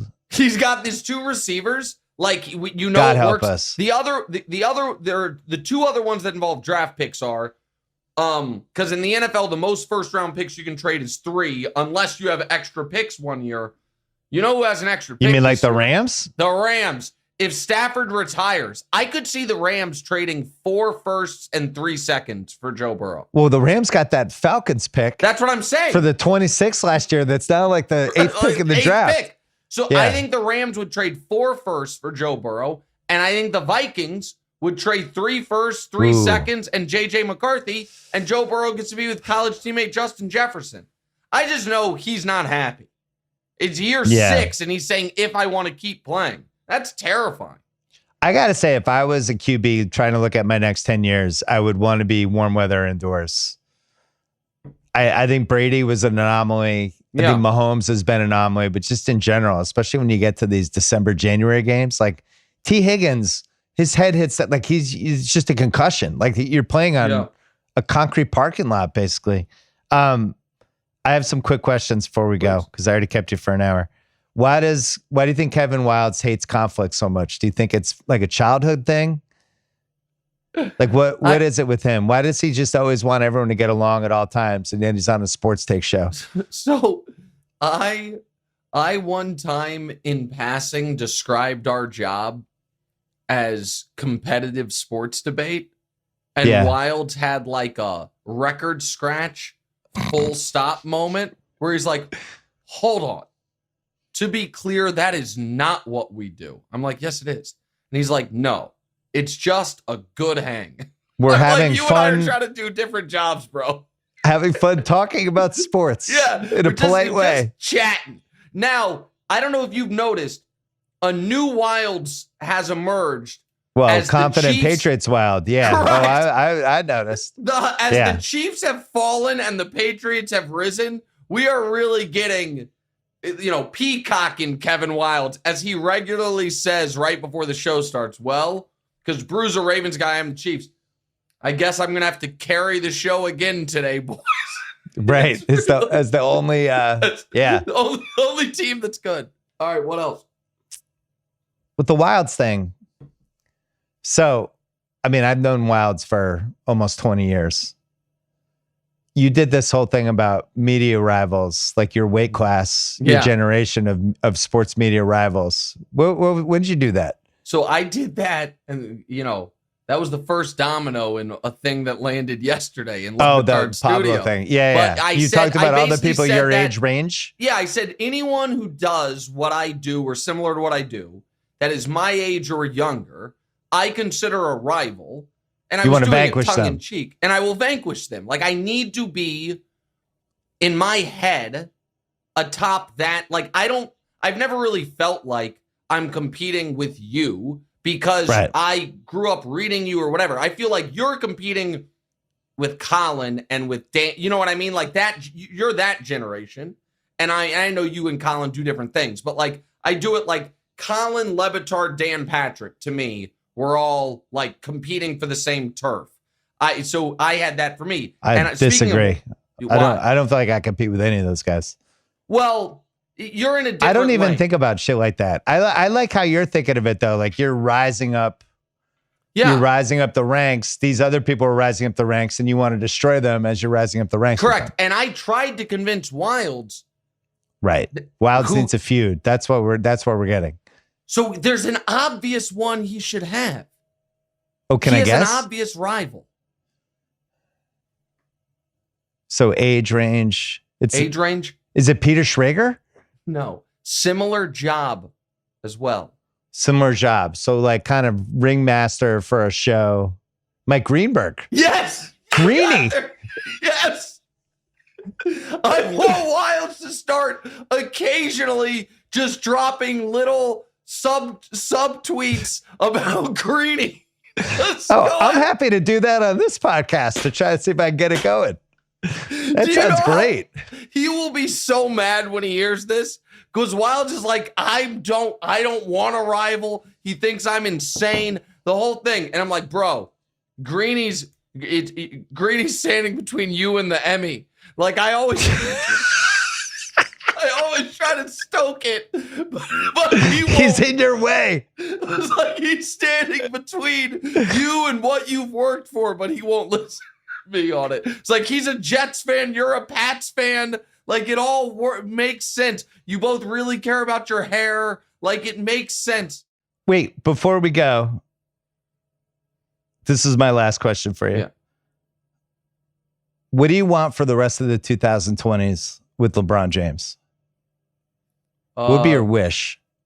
What's the perfect way for it to play out? Who's your favorite player? So my all-time, for this year to go fine. You know, nothing crazy this year. Like, I think I disagree with Rich. I think the ceiling is the conference finals, but they would have to get, pretty lucky in the seeding and all of it. I think people sometimes forget how great Luka is. That's more of a Luka take than a LeBron take. But for this year to not have anything crazy, LeBron to be healthy, and then where's next year? What's your dream next year? Cleveland or New York. 1 year. Feels like Cleveland's the move. Right? New York would be pretty it's sick. not like Cleveland's lights out right now. I mean, they're kind of a mess, right? And they'll be in that kind of, we got to shake things up. Maybe he goes in, plays for a minimum. And I guess my other dream would be that if somehow he rallies this year and once again makes an All-NBA team, that Bill Simmons Ringer 100 There's rankings no way. Going into the Too season. many good players this year. No. Well, that's true. That's fair. Guy was sixth in MVP voting last year. How many times do I have to hear about how Kevin Durant's better than LeBron James when he's never been better than LeBron James 1 year of his life? From the guy that wrote the book of basketball. I got to listen to how LeBron's an injury risk. I'm like, I don't know. Durant's not healthy all that much. LeBron's problem with teams. Every team Durant goes to is miserable, and I got to listen to how Durant's 12 and LeBron is competing. It's like, I don't know where to put LeBron. 24 felt good to me. He got hurt. Is he better than Alex Caruso? We do the rankings because he's 41. Me, bro. He's 41. We don't know if he can play 40 games. He was awesome. He was awesome. Yeah, we put him up. Year. We put him like 11. Yeah, thanks to the other people. Your ranking was dragging him down. No, I had him high by the end. I voted for him, second team All-NBA. Yeah, I appreciate it. I call it like it is. I voted for him for 4 MVPs. Yeah, that means you cost him 3. What are the 3? Were there 3? So I've heard you do this. No, there's only 4. 2018 is his only other case, but then you have to just throw out the 3 weeks when he was throwing the tantrum and trying to get them to make trades. 2018, you toss it away. 2018, there is a great argument. There is. The year he 11. The first Miami year, there's a retroactive argument. No question. And the year Nash, he finished second in one of the Nash years. Oh, yeah. So 06? 06, maybe. Yeah, there's a case. That Kobe should have won that year, though. Kobe should have 2. But 06? They didn't even make the playoffs. No, Kobe, that was the year they made the playoffs, and he averaged 35 a game, and it was fucking crazy. Oh, okay. He should have won that year. Oh, you're right. 05, they missed the playoffs. 06. So so those would be the years that I thought it was interesting. LeBron, it's not like he's unearthing a shitload of gems on that Mind the Game show, but him saying, no, I'm just saying, I'm not that like 2018 was my peak is interesting. Is that what you're about to say? I thought I actually had a couple conversations about that with basketball friends. I was like, wow, I would have gone with that second Miami title year when they won the streak, when he was shooting like 60% for half the year. He was like the best defensive player in the league on top of it. But he was like adamant it was 18. So that Miami year, he was the best defensive player in basketball. So that's the argument there. Well, on top of he shot 60%. He was like queen of the chessboard. He was like peak of his powers that year. It was unbelievable to watch him. 18 though, he had that 2018 playoff run. The playoff run's crazy. Is the greatest playoff run of his career. And the game 7, 48 minutes in Boston, like the shit he was doing. The game 1 he played against Golden State. Right. I mean, that you've said it, and I agree with you. I wasn't there, but you've said that, that might be the greatest individual game you've ever seen. And so I think that was like peak powers Bron. Also, by the way, on the MVPs thing, did you not think he had a legit argument in 2020? At the COVID year? It was the COVID year. Giannis won it. He finished second. The Lakers had the best record in the league. Yeah. He was unbelievable, but okay. I think I voted for Giannis. He was in the mix, though, no question. Yeah. All right, so the biggest thing we learned is that Mike Greenberg and Kevin Wildes need to feud. Yeah. I'm going to do my best. We haven't solved Mahomes. You gave me hope for a Chiefs plus 580 playoffs. That's what I'm saying. And if they make it, Bill, I'm telling you, part of the scenario is the Broncos have to beat the Chargers in week 18. Yeah. Which, if that happens, the 2 seed probably will be New England. So if they make it, Chiefs, Pats, round 1 in Foxborough, your nightmare. Let's roll. Oh, my God. Nightmare. It would be an amazing way to end the dynasty of the Chiefs, the mini dynasty. Oh, the mini dynasty. Thanks for having me on, Bill. All right, Nick Wright, solid A-. I thought you did a great job. You know what? I just give myself a B+. Okay, great job. Good to see you. Hey, as you know, I'm a Patriots fan. Big game this weekend against the Bills. We kind of need it. I'm going to make some predictions using FanDuel's odds that they have. Some of the props for this. One of them is, will Drake May use his legs more against better competition? This would be the Mahomes model. I only scramble when I really need it in big games. 20.5 rush yards, over. 100% over. Will the Bills continue to run effectively against my Patriots? Don't have Milton Williams. James Cook, 80 plus 5 rushing yards. I'm going under on that. The Pats have been good against the run, even with I know it's down a little bit since Williams left, but I still feel like they're going to move everybody up and make Allen throw the ball. And then last but not least, will Diggs have another revenge game against Buffalo? 47.5 receiving yards. I would go way over on that because I think this is the game where you unleash Diggs. He plays way more snaps than he's played all year, and you're relying on him on any third down. A dark horse, anytime TD pick. It's always Hunter Henry in a big game. That's always where Drake May seems to look when he really needs him. So I would look at whatever his odds are. Usually they're in the 200 to 300 range. You can bet all these, our Ringer 107 picks, and so much more on FanDuel. Be sure to check all of the available betting markets before the Sunday games. All right, Joe House is here. He's sick. He's tired.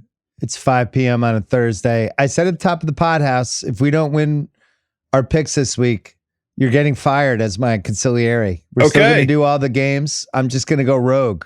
Not even involve you in the final 5. This is it. You got to step up. You're like Lamar Jackson. I need to see something. Now, we've just had terrible luck. And it's getting to the point where we're near the playoffs. Something needs to change. We might have to bring back our picks relationship person, Billy Gill. Oh, that was pretty good. Or we could have Verno on and go 4-1 again. All of our picks correct and Verno incorrect. I just had Nick Wright on for like an hour and 15 minutes, and somehow we didn't talk about Phil Rivers. Oh. And I haven't talked about Phil Rivers all week. I think this is one of the most unbelievable sports stories of all time. My head went right to, how can we bet against this?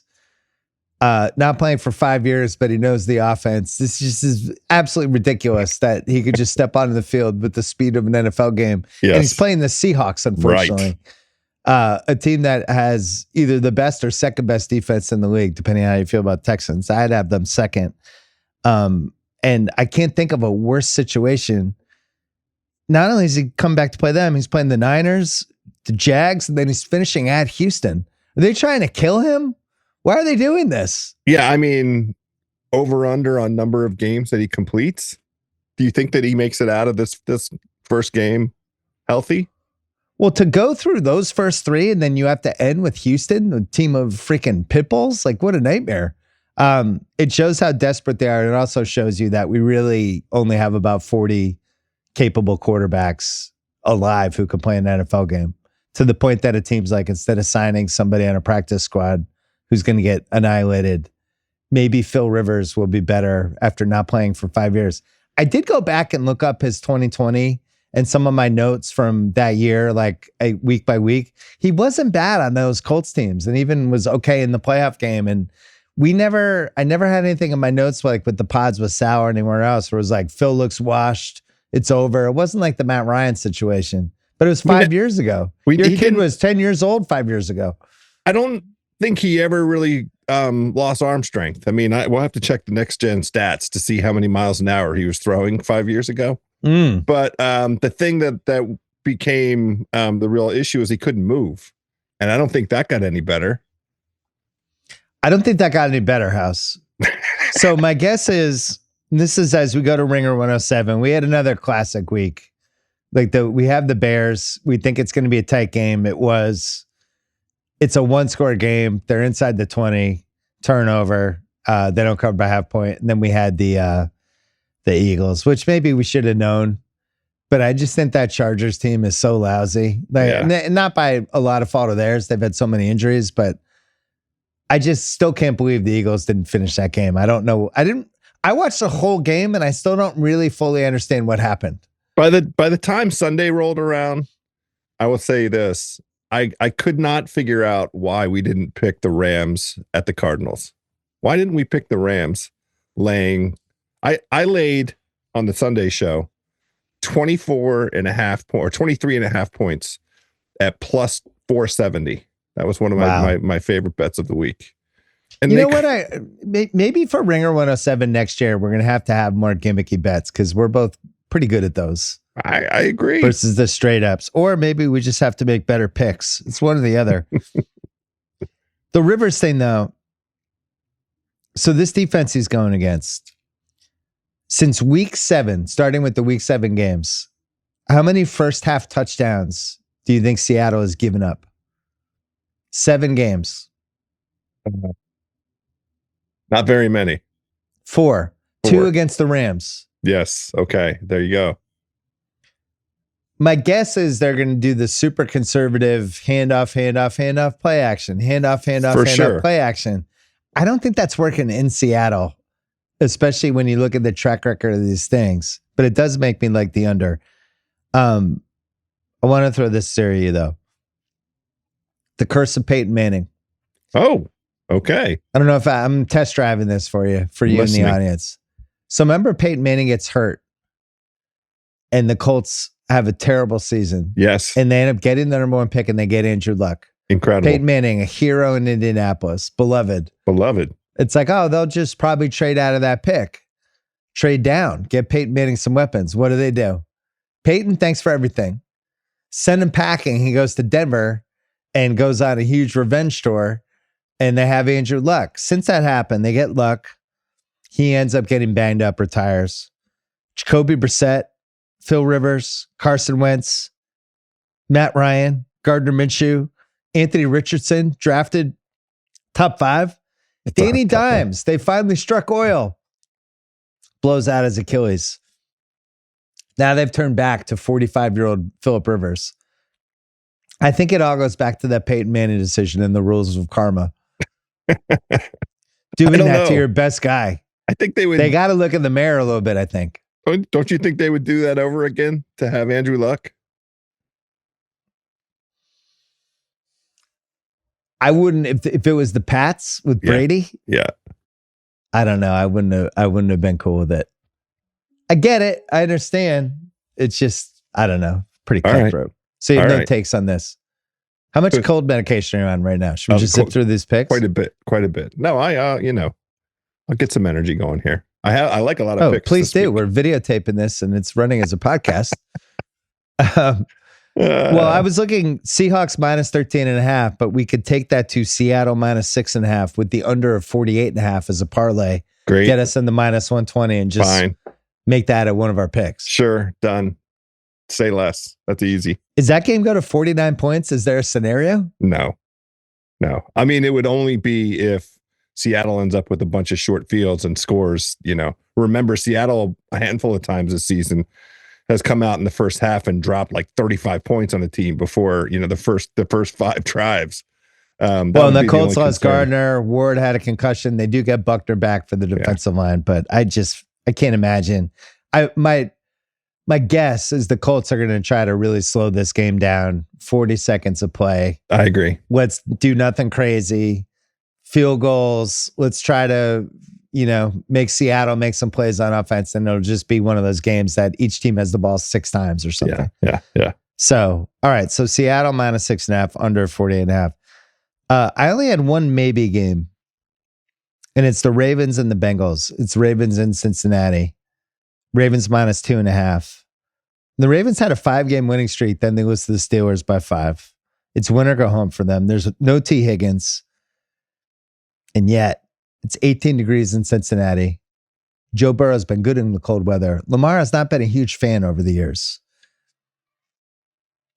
And then Joe Burrow has the press conference this week that Nick Wright and I just talked about, where he seemed like he was having like a crisis on the podium about, I don't know why I'm doing this. Like, it was like one of those where clearly he wasn't super happy from a football standpoint. So I feel like it's a stay away, but I wanted to talk it out. Did you have some strong thoughts on this? I would play the Ravens. The way that they lost the last 2 games to these Bengals and then the Steelers were both like so heavily unlucky for them. I mean, the way the ball bounced with the turnovers against the Bengals and the short fields that they gave. Isaiah likely play, all that stuff. Yeah. And then to follow that up with basically a carbon copy against the Steelers, turning the ball over, and game deciding plays. Both times involving the refs.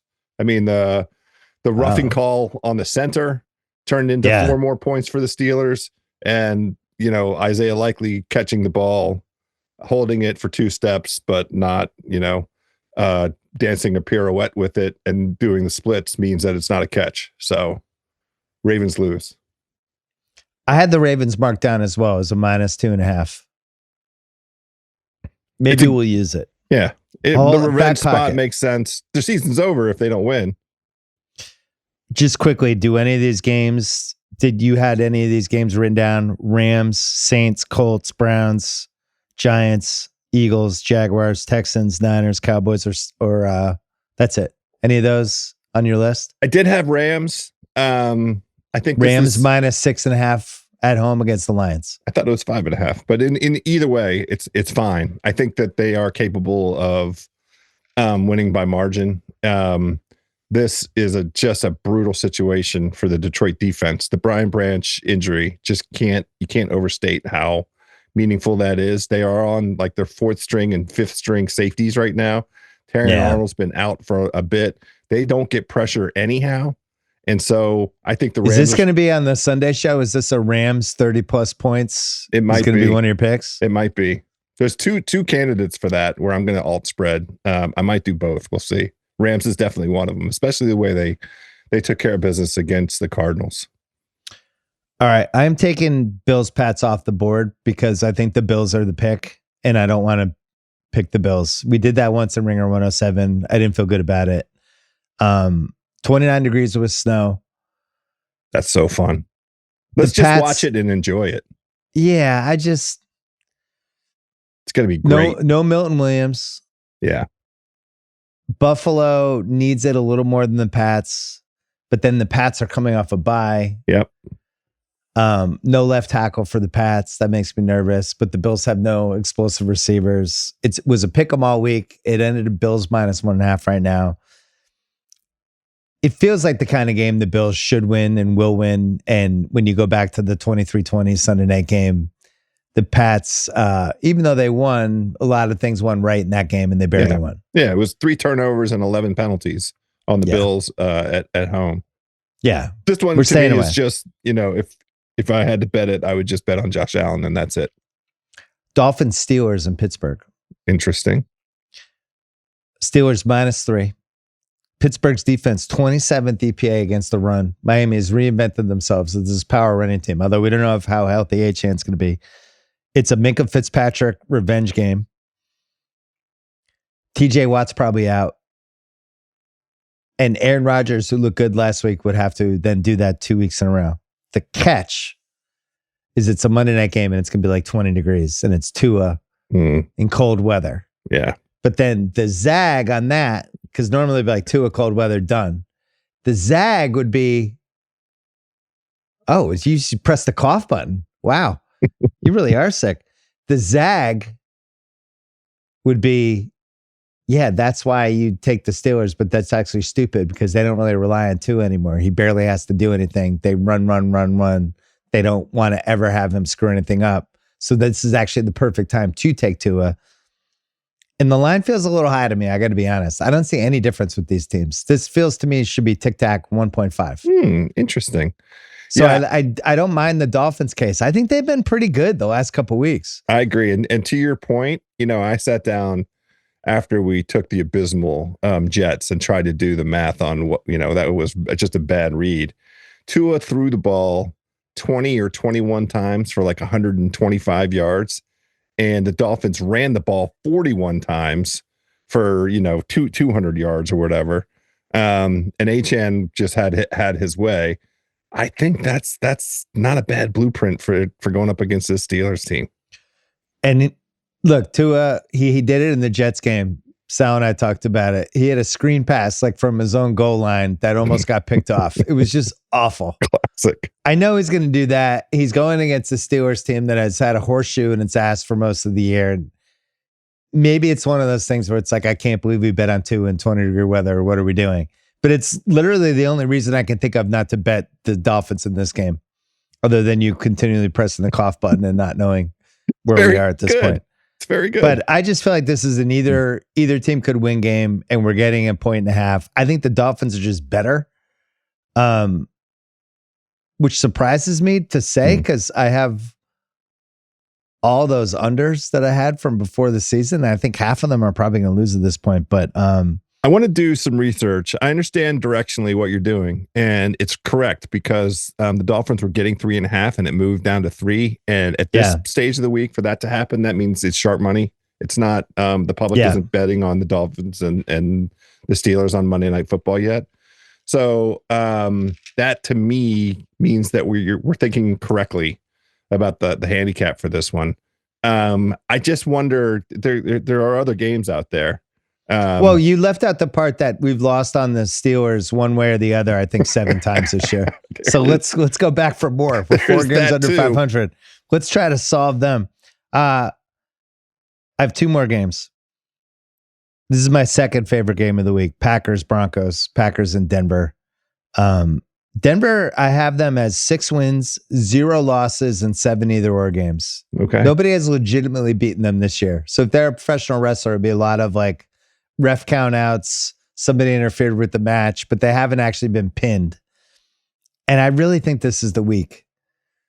To me, like the if you're going to go over or under regression for the Pats, regression on the Broncos, the over under is 1. Yep. And I think the bet probably is to say over on both, but I just think the Packers are better. I don't think they care where they play. And I think they might have the best all-around team in the league right now. Now so, they could do the thing where they score 14 points and we're furious at ourselves. I don't think see it. I think they're good. I just think they go in there and roll.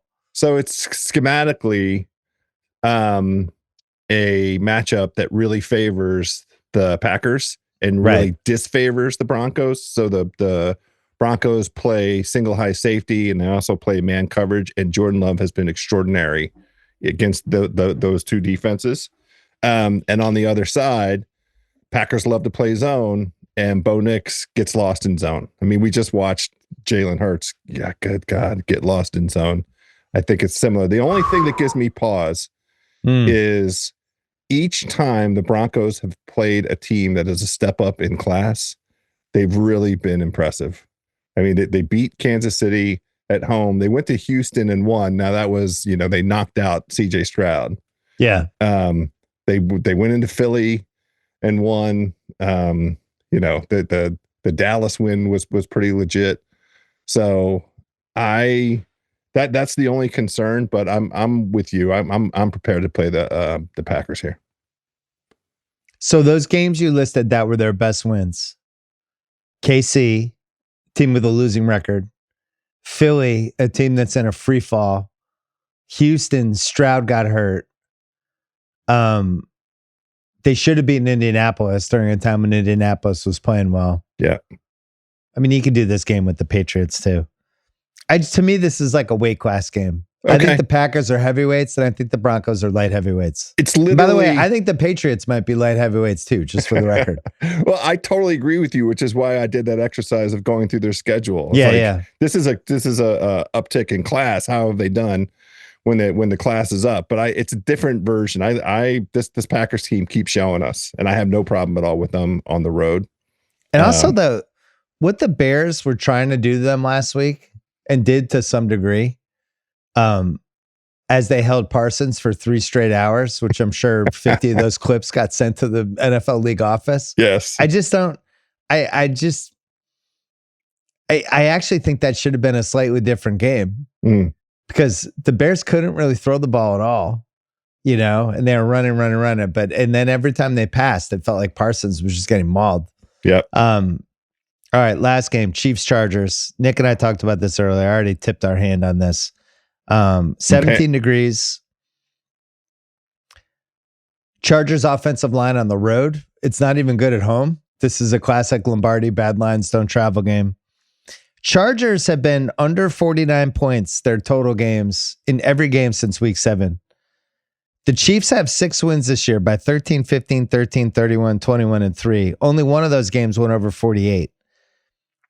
And you could either do the parlay of Chiefs money under 48.5, which I think is a great bet, and I'm gonna probably do in real life, or you just smash the Chiefs at 5.5 and think that they're gonna get a lead. The Chargers aren't gonna be able to block. The Chiefs need the game. KC, it's gonna be even hard to get a backdoor cover if you can't block. Et cetera, et cetera. Just ride the Chiefs minus 5.5, which I think if we want to use that parlay option, we only have one in Ringer 107 on Seattle and the under to get that game in there. Then it's just Chiefs, fuck it, Chiefs minus 5.5. I much, much, much prefer that approach to this. Let's use the parlay on Seattle because I think the Chiefs this is a smash spot. This is another one where I'm going to play alt spreads. It's just a brutal spot for the Chargers coming off an overtime Monday night game that was physical the whole time. And you mentioned that the pressure rate that the Eagles were able to mount was nearly 70%. They had 7 sacks. No Jalen Carter. And Herbert has one hand. Herbert and it's going to be freezing. Yeah, and as it is, this Chargers team has not been good on the road. They got since the offensive line injuries.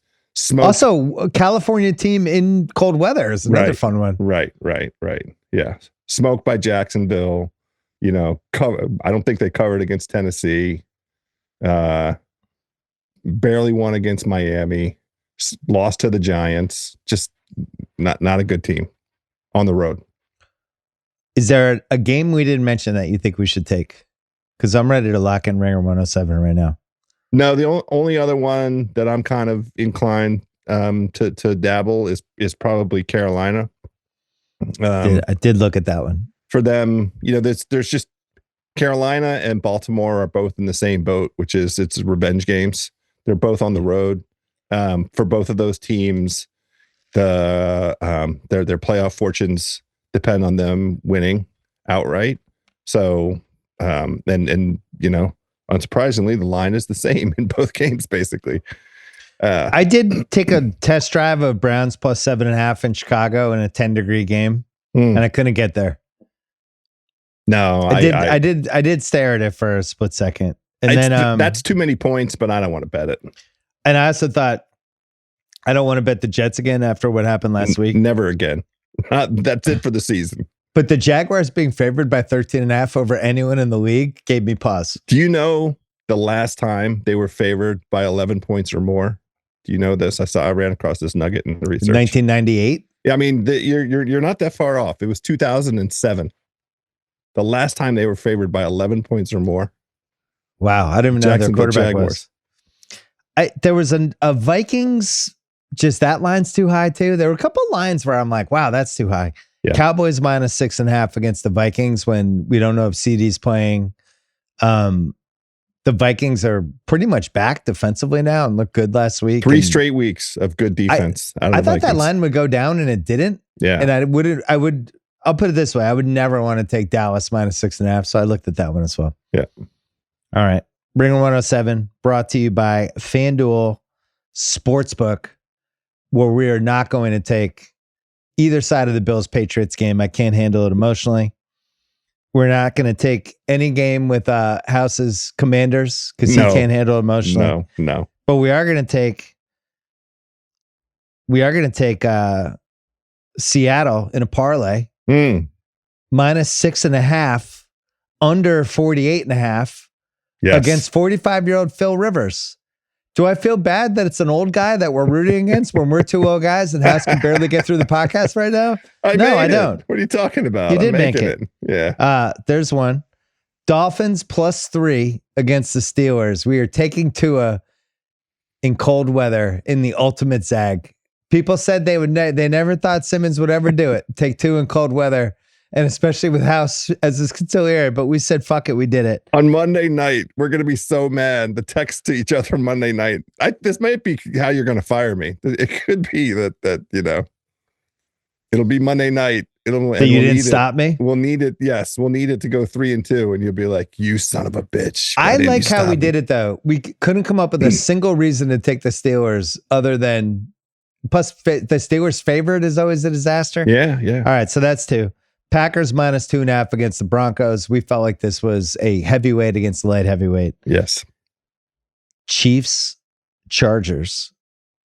Thought about a parlay here, but we're just going to... Chargers don't 100% need the game. Chiefs desperately need the game. Chiefs Chargers offensive line. Do need it, but the Chiefs are like their season's over if they lose. 17 degrees. Chargers can't block. Don't overthink it. And then last but not least, we kind of begrudgingly landed on Ravens minus 2.5 in Cincinnati, based on a lot of different reasons, including winner go home for Baltimore, Bengals season over, no T. Higgins, 18 degrees in Cincy would be the reason not to like this with Lamar. But maybe this is a smash game where it's Derrick Henry being Derrick Henry again. Could happen. And I would just be surprised if the Bengals won this. Yeah. Like Hendrickson went on IR this week. No Higgins. Like what? They got their win. Sat in a press conference. The win that made everybody excited, reminded everybody that Joe Burrow is Joe Burrow. That was on Thanksgiving. That was their Super Bowl, and they almost validated it with a great effort against the Bills in Buffalo. But now, tough spot, division rival. They always split the Ravens and the Bengals. So this is the Ravens' turn. That was the Ringer 107 presented by FanDuel Sportsbook. All lines subject to change. Speaking of FanDuel Sportsbook, I mentioned this to Nick earlier, House. The Oklahoma City odds dropping for the 74 wins. Oh my God. Remember it was like plus 670? We were texting about it. What do you think it is now? Under 4-1. Plus 235. Oh my God. That's horrendous. Plus 235, House. You know why that is, though? It's because it doesn't matter if guys get hurt. Like, we talked about if Shea just was out for the season tomorrow, would they still win like 62 games? And the answer might be yes. I would definitely say yes. By the way, I'm gonna knock on wood. I hope that doesn't happen. No, we don't want that to happen. Knocking on wood too. There was a couple streak things too, including 29 plus games beating Golden State's 28. Yeah. That's plus 450. Oh, that's terrible. Not great odds. You got to give me 10-1 on that at least. It's only happened one effing time. Them to beat the Lakers 33, 12-1. Okay, now you're talking. What is it now? It's like 17? Something like that. Yeah, because their NBA Cup, they're minus 250 now for the Cup. They were minus 135 for a couple days, and it was the dumbest thing in there. Nobody's beating them. Nobody's beating them in the planet. Do these games count for the streak? The Cup games? Good question, House. I want to check with the sports book. I thought the final game didn't count. Right. But it should. Yeah, that's an interesting conundrum. I like that. Anything else you're noticing in NBA before we go? What have you guys been talking about in the Ringer Gambling Show? That Lakers performance. There's two performances where I wanted more out of Miami against Orlando and the Lakers against the Spurs. Now, glass half full and give Stephon Castle this huge tip of the hat that he deserves. He took the game over.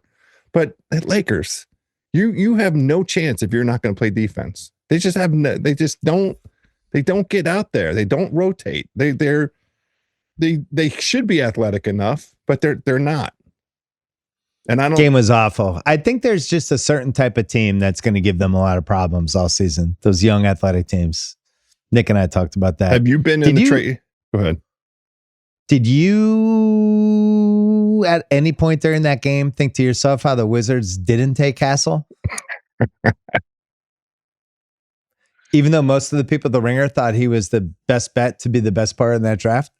I honestly don't really think it was a big mistake taking Sarr because he is such a one of one in terms of the size and the ability to make an impact on both ends. I like this. I think he might. Alex Sarr is a one of one. He might ultimately be like a very good defender. And you can see how well he moves out on the perimeter. I like Sarr too. I think it's defensible. Yeah, defensible. That's right. With that said, I was pretty sure Castle was going to be the best guy in that draft. I mean, what would he be doing on Washington? How would that help him? He'd be one of your 19 guards. Right. How would he get better? I want to know if you've been in the trade machine for Tyler Hero yet. You started for what? That? For you? No, for anybody. He came back, and Miami has looked bad. And there's something their offense has glitched. They don't. Well, I mean, the call is always to Sacramento. That's my first call if I'm a GM. You think is Vivek there? Hey, you ever seen Tyler Hero play? We've got a white guy that's a shooter. There was a story. I never know what to believe with these stories that end up on Hoops Hype, all these other places. But there was Sabonis to the Bulls buzz somewhere. I don't know whether it was made up or what. Yeah. But it was just so funny that Chicago and Sacramento making another trade. It's like the two teams that just don't know what to do. They just kind of, it's like these two people that keep hooking up when they know they're never going to date. Wait a minute. What do you mean, wait a minute? I remember those days. You do? I do. A million years ago? It was a long time ago, but I remember those days. Would you try to trade for Sabonis? That's an awesome question. As you were describing it, I think he could really help a couple teams. Honestly, no joke. I think he could help Miami. I mean, playing him with Bam? Yeah. Because Bam likes to get the ball at the free throw line. They run that offense with him at the top. I thought they could high-low. The most interesting one to me would be a Clippers move. With Zubats in it, and like a Zubats Harden, you do that whole thing, and Sabonis becomes basically the Harden replacement as like a focal point of the offense. That's just like neither of us are going anywhere. What do you think? Mm-hmm. One of those trades. The wild card team for Sabonis would be Golden State, which would not help their defense. Oh wow. But would be so interesting to watch him in a system like that. I do feel like there's a team for him that could unlock a lot of the stuff that I like when I watch him. What about the Raptors? The thing that they've hurt as usual. Bunch of guys missing games. So. I noticed the fans have gotten quiet.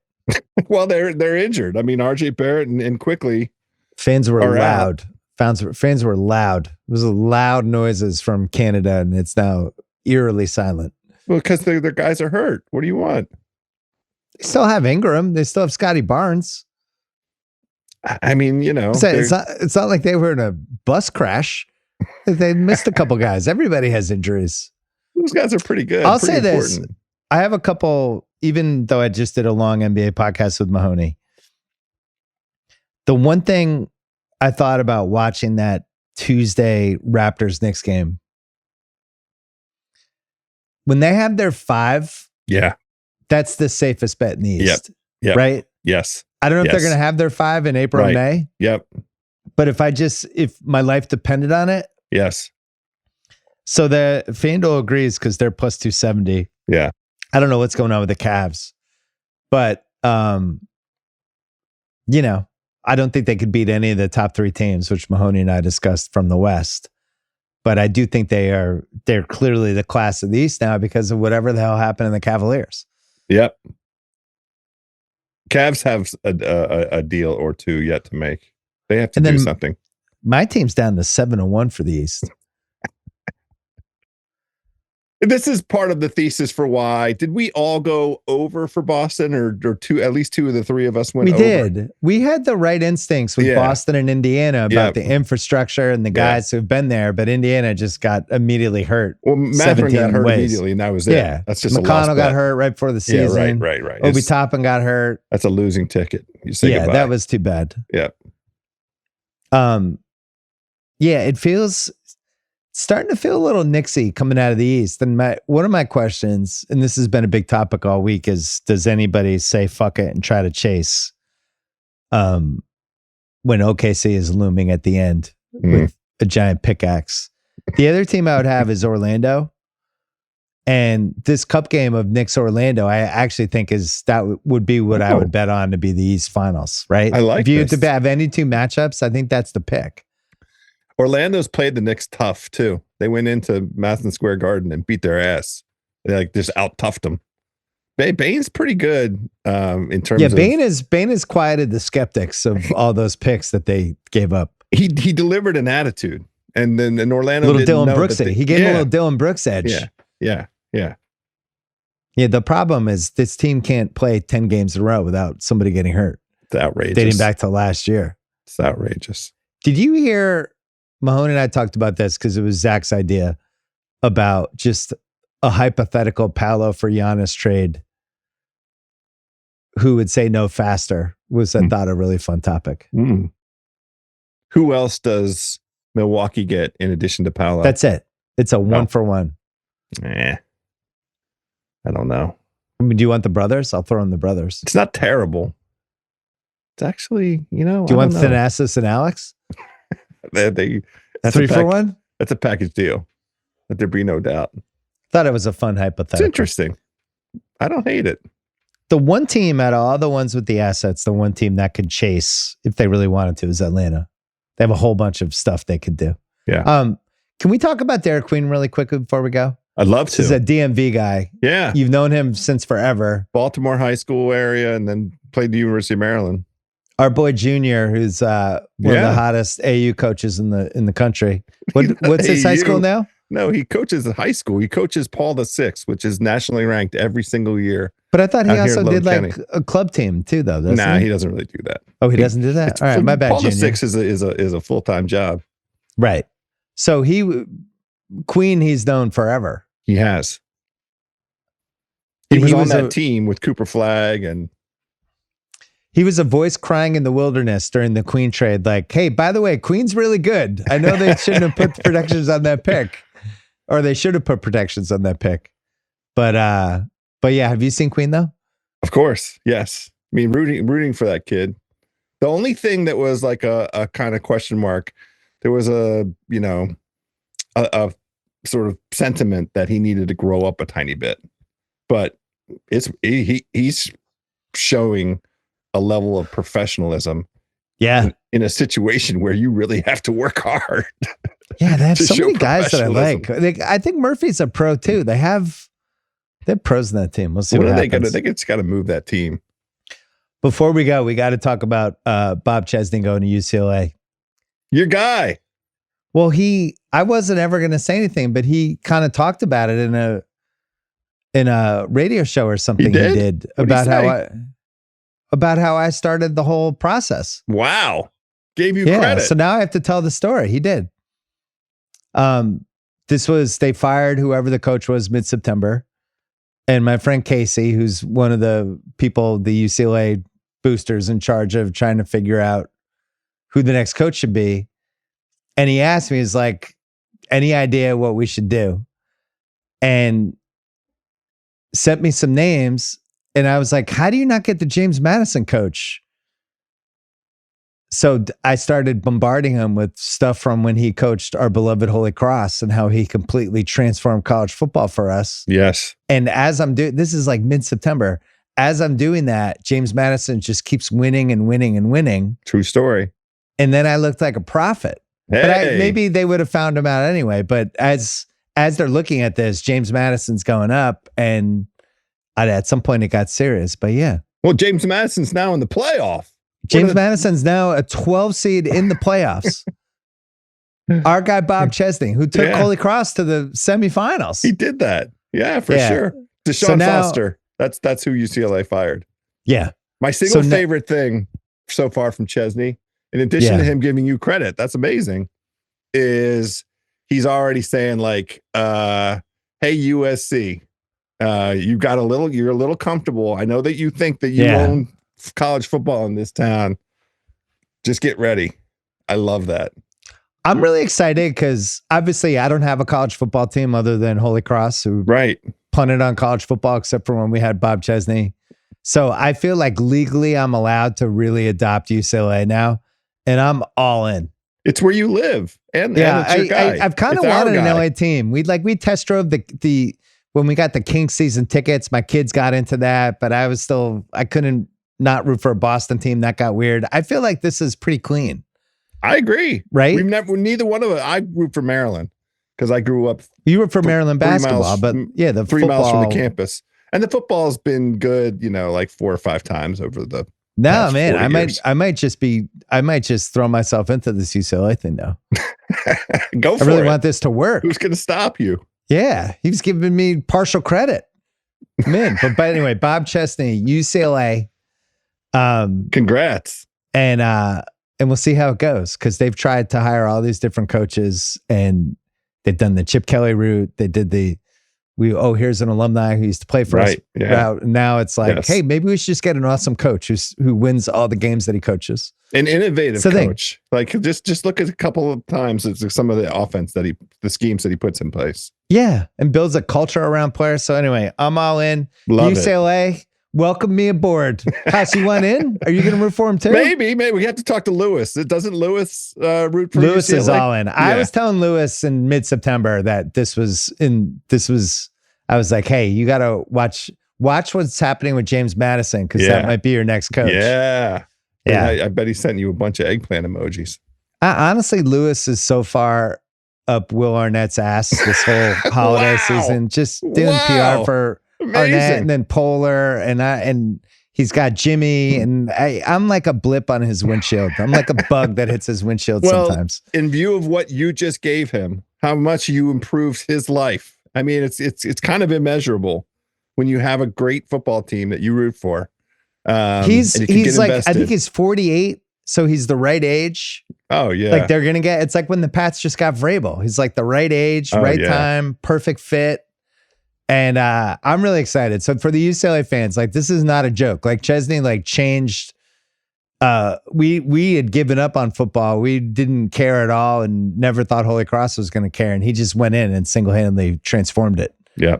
And it was unbelievable. We went to that semifinals. Who do we play? Like South Dakota State or somebody. And all the guys on that team were 300-pound offensive linemen. It was like a fucking pro team. And we competed for competed.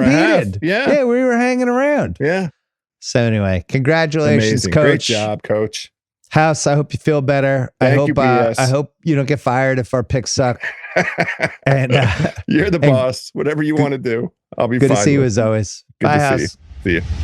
All right, that's it for the podcast. Don't forget to listen to the Rewatchables with Shampoo. High Fidelity coming on Monday. You have 4 days to watch that. Don't forget about the new Max and Rich podcast we launched, Game Over. They will have another one coming on Friday. I'm really happy we launched that one. I'm glad it's doing well as well. And don't forget about Music Box. WizKid, it is up. Go check it out. That's it. Go Patriots. Please, for the love of God, let's beat the Bills. Must be 21 plus and present in select states for Kansas in affiliation with Kansas Star Casino, or 18 plus and present in D.C., Kentucky, or Wyoming. Gambling problem? Call 1-800-GAMBLER or visit rg-help.com.